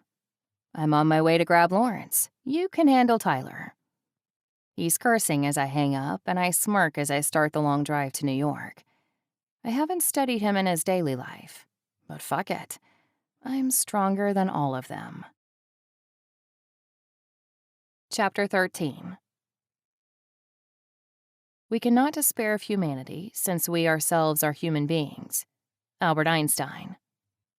Lana. New York isn't prepared for me when I arrive. It's dark when I finally set about the task of planning my ambush. My sweatshirt is on, my head is covered, and I prop up in an alleyway. This place gets dangerous in dark alleyways, but after slamming a guy's face into the brick wall hard enough to knock him out, most of the regular thugs give me a wide berth for the rest of the time that I wait. "Hey, sweetheart," says another stupid thug who is holding a knife at me as he grins a rotten-tooth grin. I say nothing. I guess he missed my earlier demonstrations. Unfortunately for him. He takes a step closer, and that's when I smirk at him. He looks confused for a split second before my hand darts out, colliding with his throat. A pained wheeze escapes him, and he swings the knife. Mid-air, I catch his wrist, spin under his arm, and listen with pleasure as a satisfying cry pierces the night. The knife falls to the ground, and I slam my foot into his spine, still wrenching his arm behind him so tightly that I feel it when the bone crunches in my hand. A shudder of pleasure ripples through me, listening to the way he screams and begs for mercy. It's not as satisfying as it is to hear as the ones I want dead, but it's still a high to punish someone like him who preys on the weak, or who he thinks is weak. With a hard thrust, the knife slices through his back, the skin tearing, and his screams grow louder. People scatter by us, pretending they don't see anything in typical city alley fashion. As he starts gurgling on blood, I release the knife with my gloved hand and let him sink to the ground with a hard thud. Right beside the dumpster, all that's visible from the streets are his feet. The city is too loud for the sidewalk dwellers to overhear him. Even if they did hear, they'd keep walking. That's what people do. They tell themselves they'll just die too. They tell themselves their life is more precious than the person dying close to their feet. They just don't give a fuck, in short. A dark smile curves my lips as he stares up at me in surprised horror. He came into this alley as the predator. He'll die as the prey. I tug the sweatshirt over my head, careful not to disturb my blonde wig from its careful placement on my head. I toss it into the dumpster, then shrug out of my sweatpants, revealing the dress I had concealed, and tug on my heels. It's time to do what I came to do and quit fucking with the scum in the dark that people try to run from. The monsters in here can't compare to the monster I am. A few eyes swing toward me, but I'm not concerned as I strut by them. No one will talk about the blonde hooker that just killed a man with very little effort. They'll pretend they never saw a thing. Even the groups of guys scatter away, stumbling over their feet in their haste. A gun is tucked into the backs of most of their jeans, but they just saw me gut a guy with his own knife. I'm sure they're not feeling too confident the same won't happen to them. True story. Most people are more terrified when they see a knife than when they see a gun. It's a psychological thing, but it works out in my favor at the moment. I turn the corner, emerging from the long alleyway onto the busy sidewalk. No one even bats an eye or notices me through the hustle and bustle as I toss the bloody gloves into my purse. The darkness helps. I smirk as I see Lawrence stepping out of the building, and I cross the street and slow my pace, letting him get behind me. Lawrence is predictable. He's also a pervert. A sick feeling and the taste of bile rises in my throat when the predictable happens. A warm hand is suddenly on my ass, and I whip my head around trying to act surprised. "You," he says, grinning. "Thought that was you. No blind date tonight?" He grins like his joke is hilarious. I bat my lashes at him and start tugging on his tie, even though my stomach is ready to explode with disgust. "No date tonight. You trying to pick me up, pretty boy?" I ask with that fake southern drawl I used the last time I was dressed like this. "I think you must have wanted me to pick you up. New York is too big to run into each other by chance twice," he says, smugly smirking down at me. "Maybe it's just fate." His smirk bleeds into a leering grin. "Your place or mine?" "Well, that was easy enough." I arch an eyebrow, leading him by his tie as I start guiding him to a parking garage. "Where are we going?" "My car is just around the block," I say sweetly. Parked in a parking garage with no cameras. I leave that juicy morsel out of the conversation. "You're the kind of girl that makes a guy do something dangerous like get into a car with a stranger," he says, though there's a hint of teasing in his tone, as though he finds me too weak to be of any danger to him. "You can back out," I say, moving to the right. I release his tie, but he speeds up his steps, still following me into the parking garage. "I'm not worried. I think I can handle you." I hold back the snort of derision. "Baby, I can promise you that you won't survive a girl like me." Chapter 14. I do not believe in the immorality of the individual, and I consider ethics to be an exclusively human concern without any superhuman authority behind it. Albert Einstein. Lana. "Hush, little baby, don't say a word. Mama's gonna buy you a mockingbird. And if that mockingbird don't sing, Mama's gonna buy you a diamond ring." The song flows through the underground cellar, and I walk toward the side as Lawrence slowly rouses from his unconscious state. I watch with rapt fascination from the shadows as a myriad of emotions flicker across his face in sequence. Confusion, surprise, recognition, and my favorite, panic. He struggles against the chains that are holding his hands and arms out wide, keeping him bound and suspended midair. It's a lovely position to die in. It also leaves you feeling weak and defenseless to be spread out and immobile. I should know. The song changes and Ring Around the Rosie starts playing in that creepy kid voice it's in. I love fucking with their heads. "Who the fuck are you?" he shouts, struggling as I remain tucked in the dark corner. The light overhead casts a circular glow beneath it, illuminating him and the chains dangling loosely in front of him as I await our second prisoner's arrival. As soon as I got him to my car, I slammed his head into the side door twice, making sure he was out cold before tossing his heavy ass into my car. He's solid muscle, and I didn't plan on him being quite so heavy as dead weight. The struggle was worth it. The bruises are forming nicely around his eyes and forehead. I'm sure the concussion kept him out longer than a usual cold cock. "Where are you? Where the fuck am I?" he barks, struggling in vain, making the chains rattle their unrelenting warning. He jerks his head from side to side, trying to see something other than the light above him. It's just 4 stone walls and a semi-large square of a cellar. It's every creepy nightmare there is. I should have started finding creepier places to kill them long ago, because I love the way his body is seizing in terror just from the surroundings. I'm dressed in all black now. The red lipstick is gone, along with the blonde wig I was donning. The heels have been traded in for boots. The men's boots I wear with the special toe piece Jake designed for me to leave behind heel-to-toe impressions. My backpack isn't on, but it's not necessary for this part since there is no dirt around. The stone floor under my feet will soon be painted with 2 shades of red. Then I'll paint all 4 walls. "Someone fucking answer me! Help!"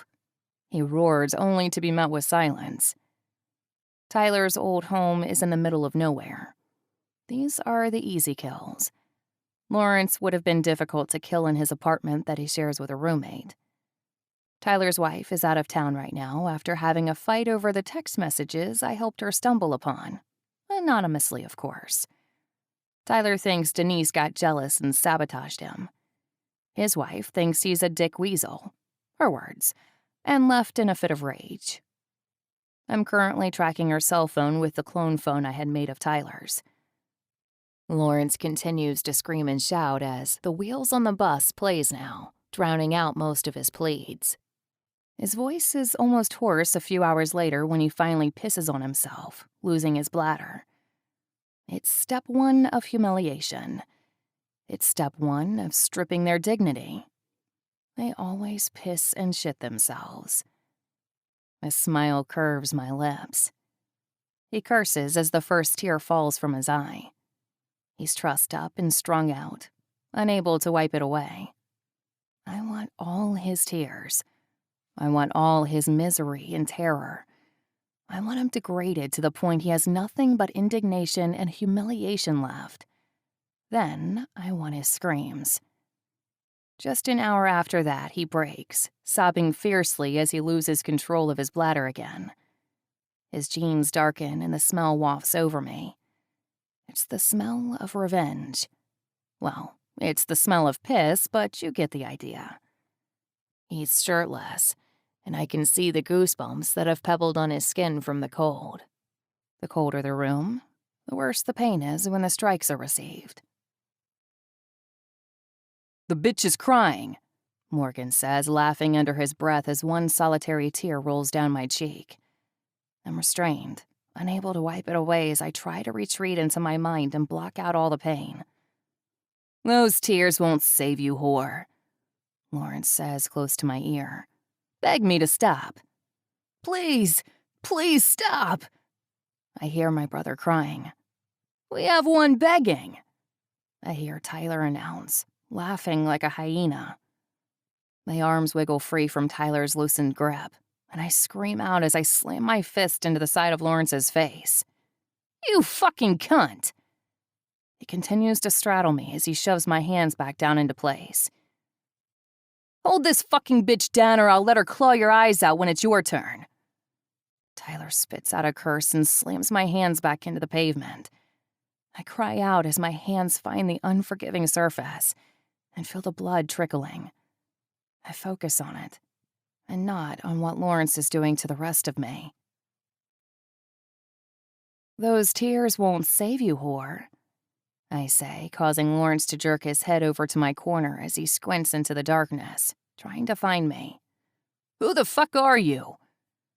I take 3 steps, slowly letting the light filter across me until his brow pinches in confusion. Fury sweeps across his face, but the chains hold him steady. "What the fucking hell do you want, bitch?" "Beg me to stop." He starts to speak, but the door above us opens, and Tyler comes rolling down the stairs, crying out in agony as Jake takes the steps one at a time.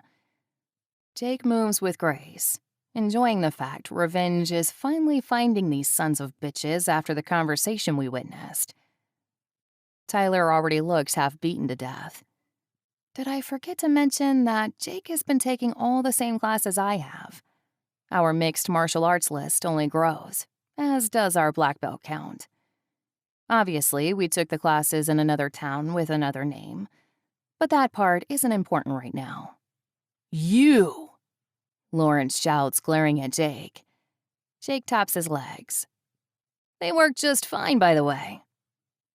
Tyler is a tangle of limbs still lying on the ground. "Did you leave anything for me?" I ask Jake as he grabs Tyler's wrists, dragging him to the chains. "Who the fuck are you?" Lawrence demands again as though he has any control. "There's plenty left. It'll just hurt worse when you extract the debt." Smirking as Lawrence continues to berate us from his vulnerable position, I help Jake lock Tyler into place. We spread him out like Lawrence, suspending him with the chains. They're right across from each other now. You want to know who I am? I ask Lawrence as Tyler shakes with fear, his eyes wide and his body trembling. Tears are feverishly pouring from Tyler's eyes, causing me to give a quick appraisal to the state of his body. His legs are definitely broken. Jake must have gotten out a lot of aggression. Good for him. He needed it. "You're a crazy bitch," Lawrence shouts. I grin, facing him now. No, I'm a pissed-off crazy bitch. You knew me when I was younger. You knew my brother, too. A smirk graces my lips as the color starts draining from his eyes. Those tears won't save you, whore. I repeat, though this time I can see him realizing why I'm saying those words. Beg me to stop. He turns as white as the ghost he thinks I am, and I face Tyler again as he tries to piece it all together. Play nice, Victoria. It'll hurt a lot less if you just play nice. Don't cry, Victoria. Don't let them see they've broken you. But I do break. I break hard. I break to the sounds of my brother's screams from behind me as he begs and begs and begs. And they just laugh, as though the sounds are music to their ears. I want those ears to bleed. Play nice, Tyler.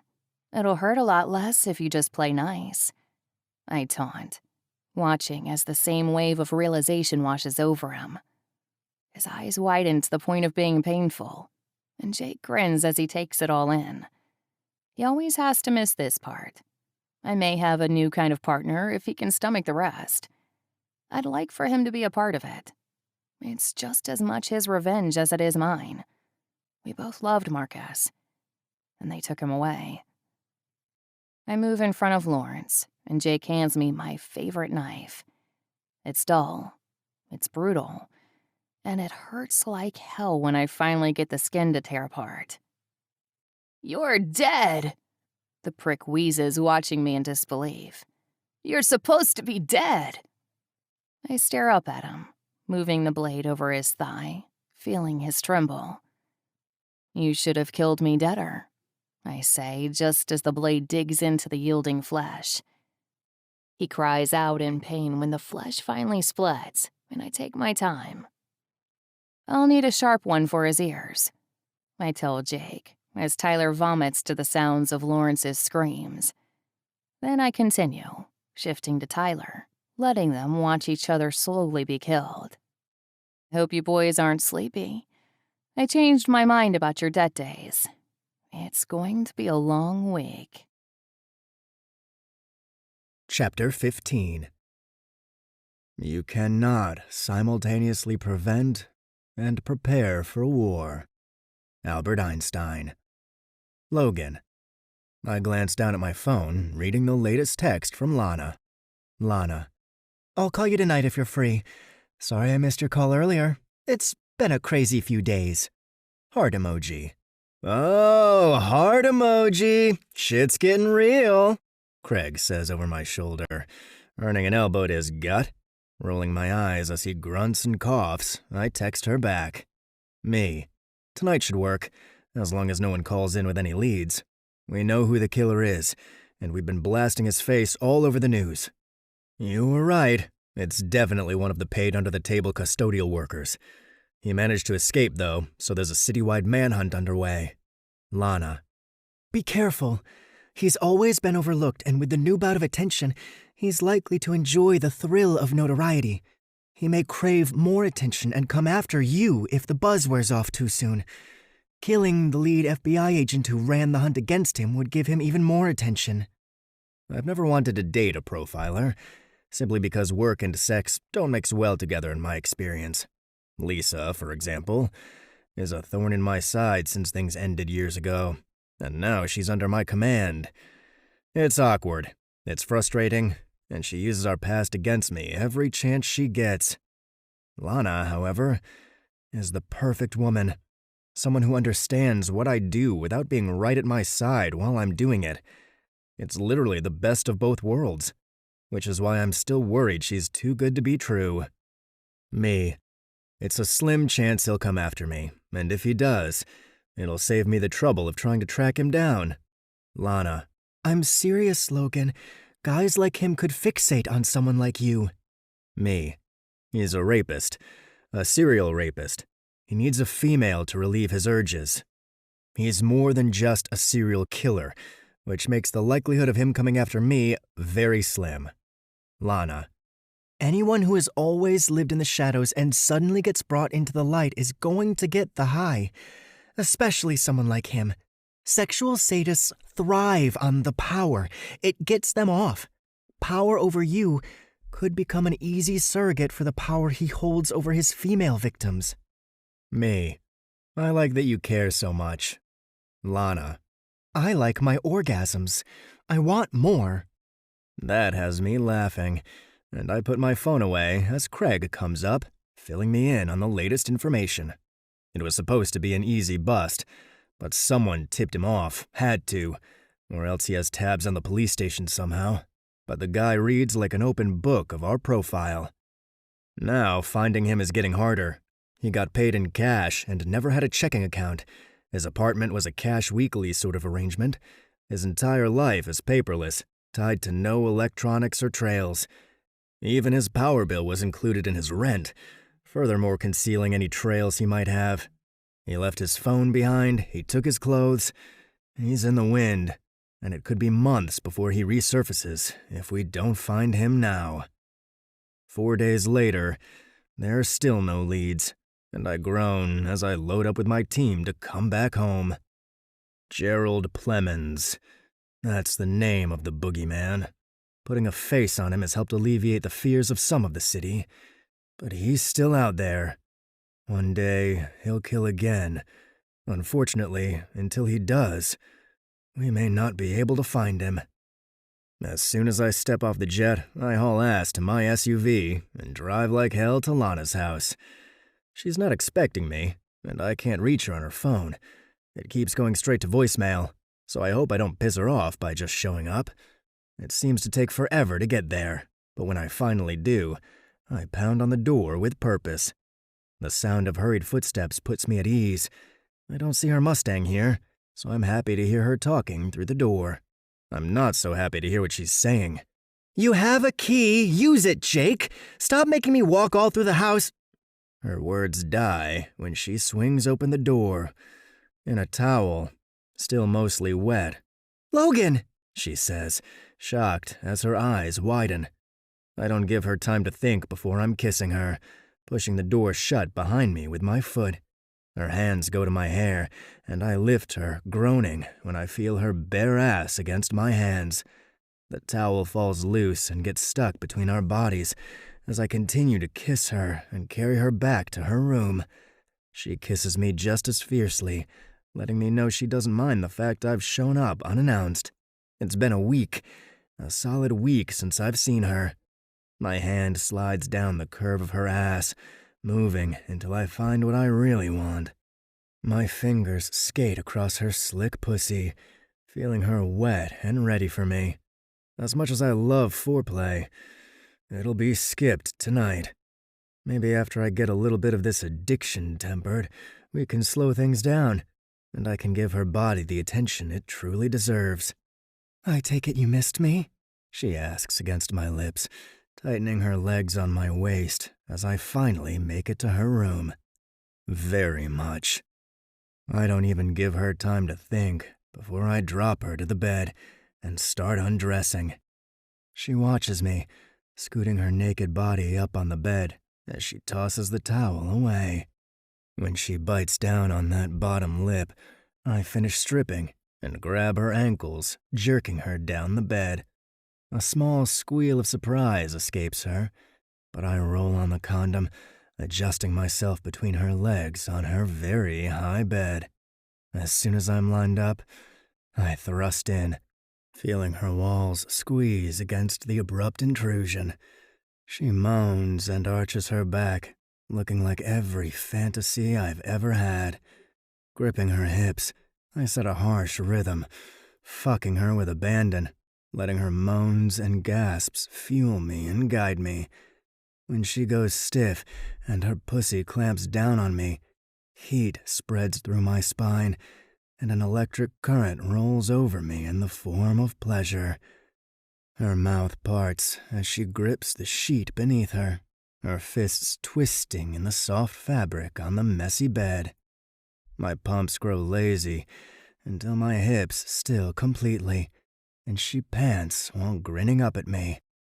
"Hi," she says, laughing lightly. I laugh too, before dropping to her. "Hi." Rolling over, I toss the condom into the trash can beside the bed, then face her again, running my finger along her cheek. She forces me to move up more comfortably on the bed when she moves, making sure she can lie down. "Who's Jake, and why does he have a key?" Her smile spreads like she's enjoying a private joke. "Jealous much?" I narrow my eyes, and she snickers while tossing a leg over my hip and pillowing her head on my bicep. "He's my business partner. He just left a few minutes ago, and I thought he might have forgotten something. He thinks it's funny to make me jog through the house instead of using his key. He acts like I'm going to confuse him for a robber and accidentally stab him or something." I don't like Jake having a key to her house, especially since I don't know him. "What's his last name?" I ask, fully prepared to do a complete background check on this guy and see what he looks like. I really am jealous. Fuck. "He's a silent partner, and it's in our agreement that I don't give out his surname.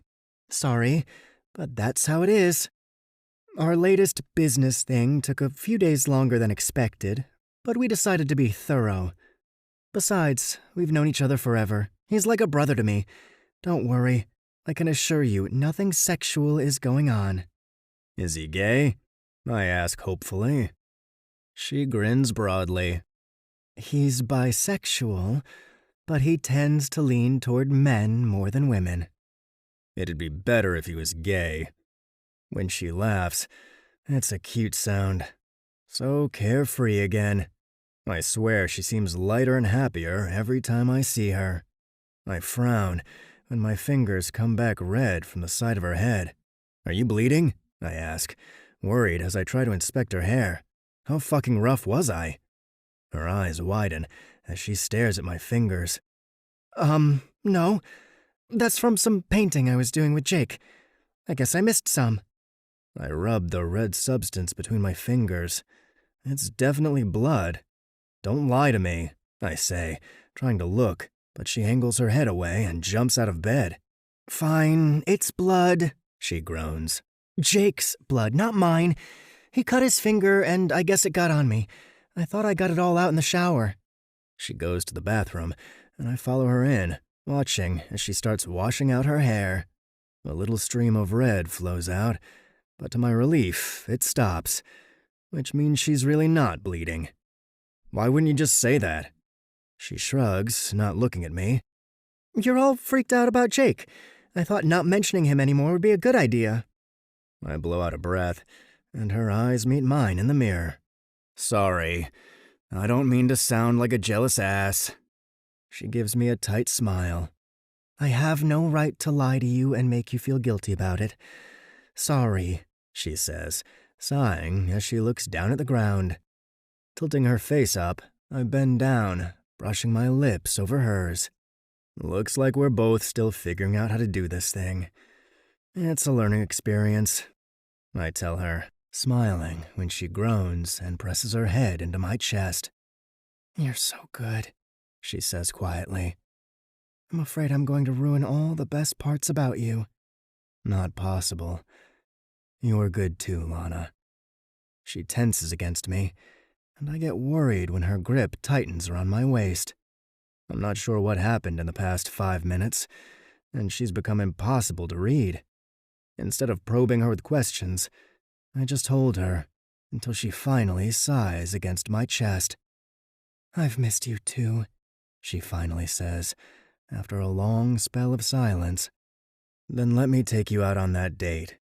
She peers up, arching an eyebrow. Lobster and wine? I nod. She grins. Then orgasms. I laugh as she skips out of the bathroom, her good mood back. She's an enigma, and I think that's half of her appeal. Chapter 16. Great spirits have always encountered violent opposition from mediocre minds. Albert Einstein. Lana. Dinner? Perfect. Lobster? Loved it. Wine? Amazing. Logan? Too good for me. I lied to him. Then I lied to recover from my lie because I couldn't tell him I was wearing my latest 2 victims' blood in my hair. The guilt he had on his face made me hate myself. He apologized. I realized in that moment how wrong this all is. Logan is incredible. He's everything I never even hoped to dream about, because someone so good couldn't exist. Yet he's here. Well, not at this exact moment. He's currently at his house getting more clothes. He's taking a few days off since their cases have gone cold, which means they haven't found my latest bodies yet. Or it could mean that he's not on that case.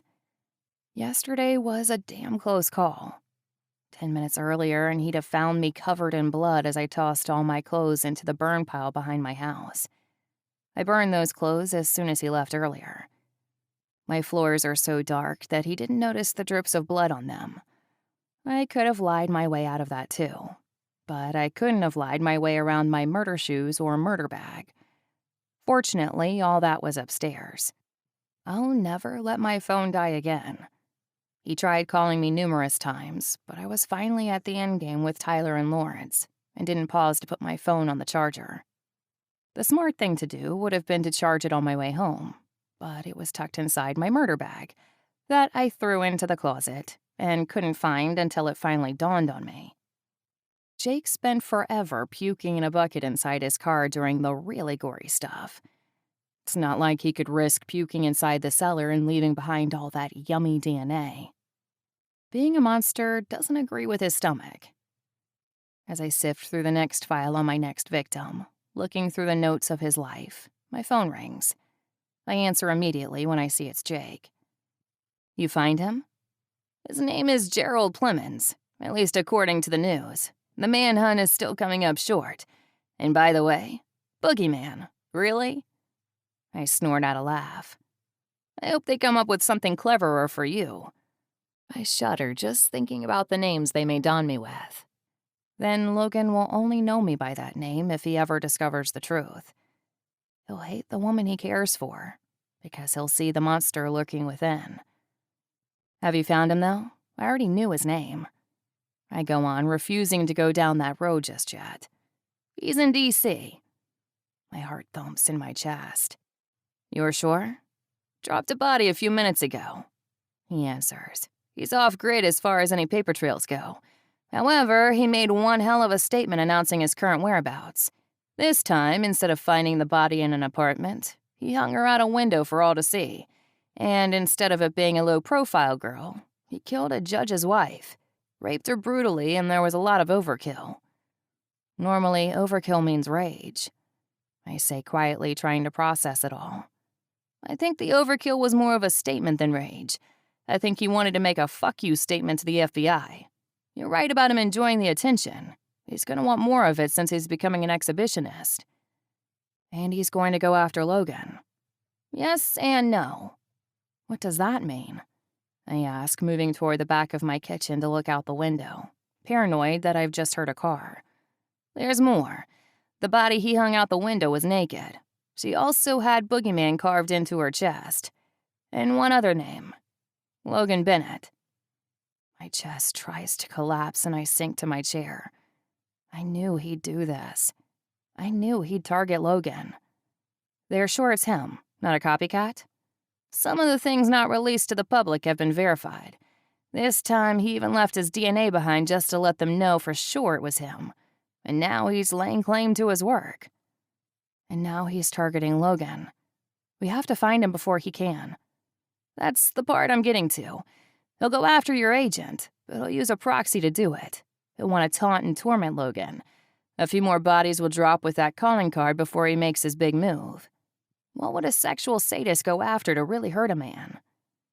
It takes me a second to catch up to his train of thought. But when I do, a dark smile plays with my lips. His girlfriend. Exactly. You sure you can handle a guy like this? He's not like the guys you've been going after, Lana. This guy is the real deal with zero mercy. The guys I kill weren't angels.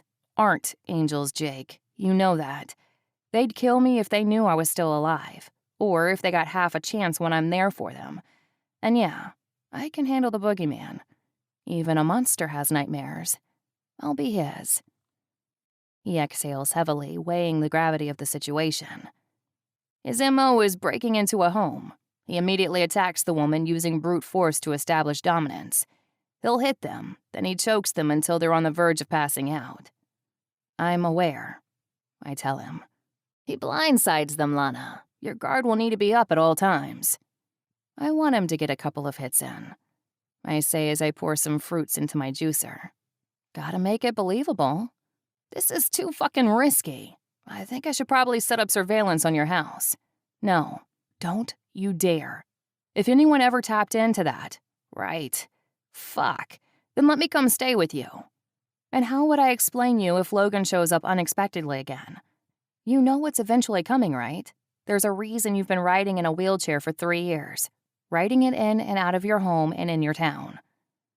He groans and I turn on the juicer, peering out my window again. As if Logan hears me talking about him, a text comes through as Jake speaks. Right, then I'll come up with something else. Logan.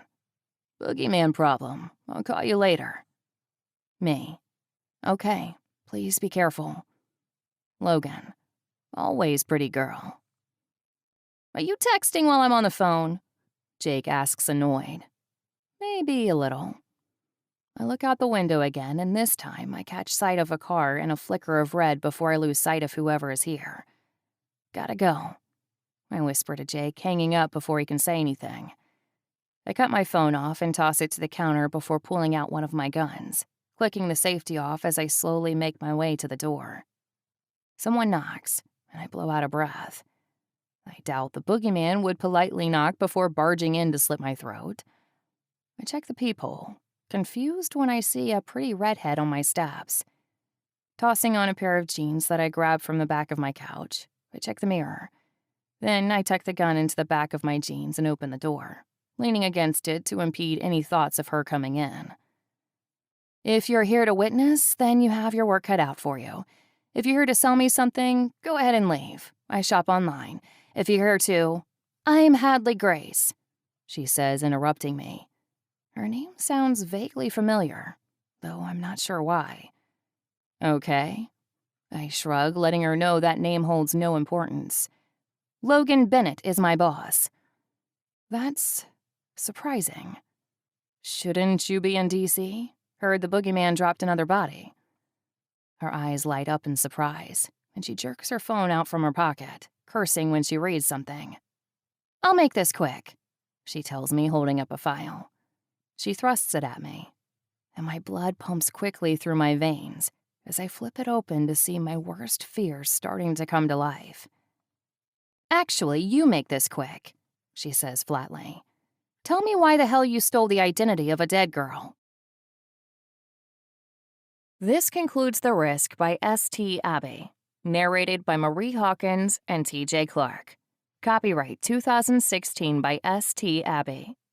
This unabridged audiobook is published by arrangement with Christy M. Owens Cunningham Estate and was produced in the year 2023 by Tantor Media Incorporated, a division of Recorded Books, which holds the copyright thereto.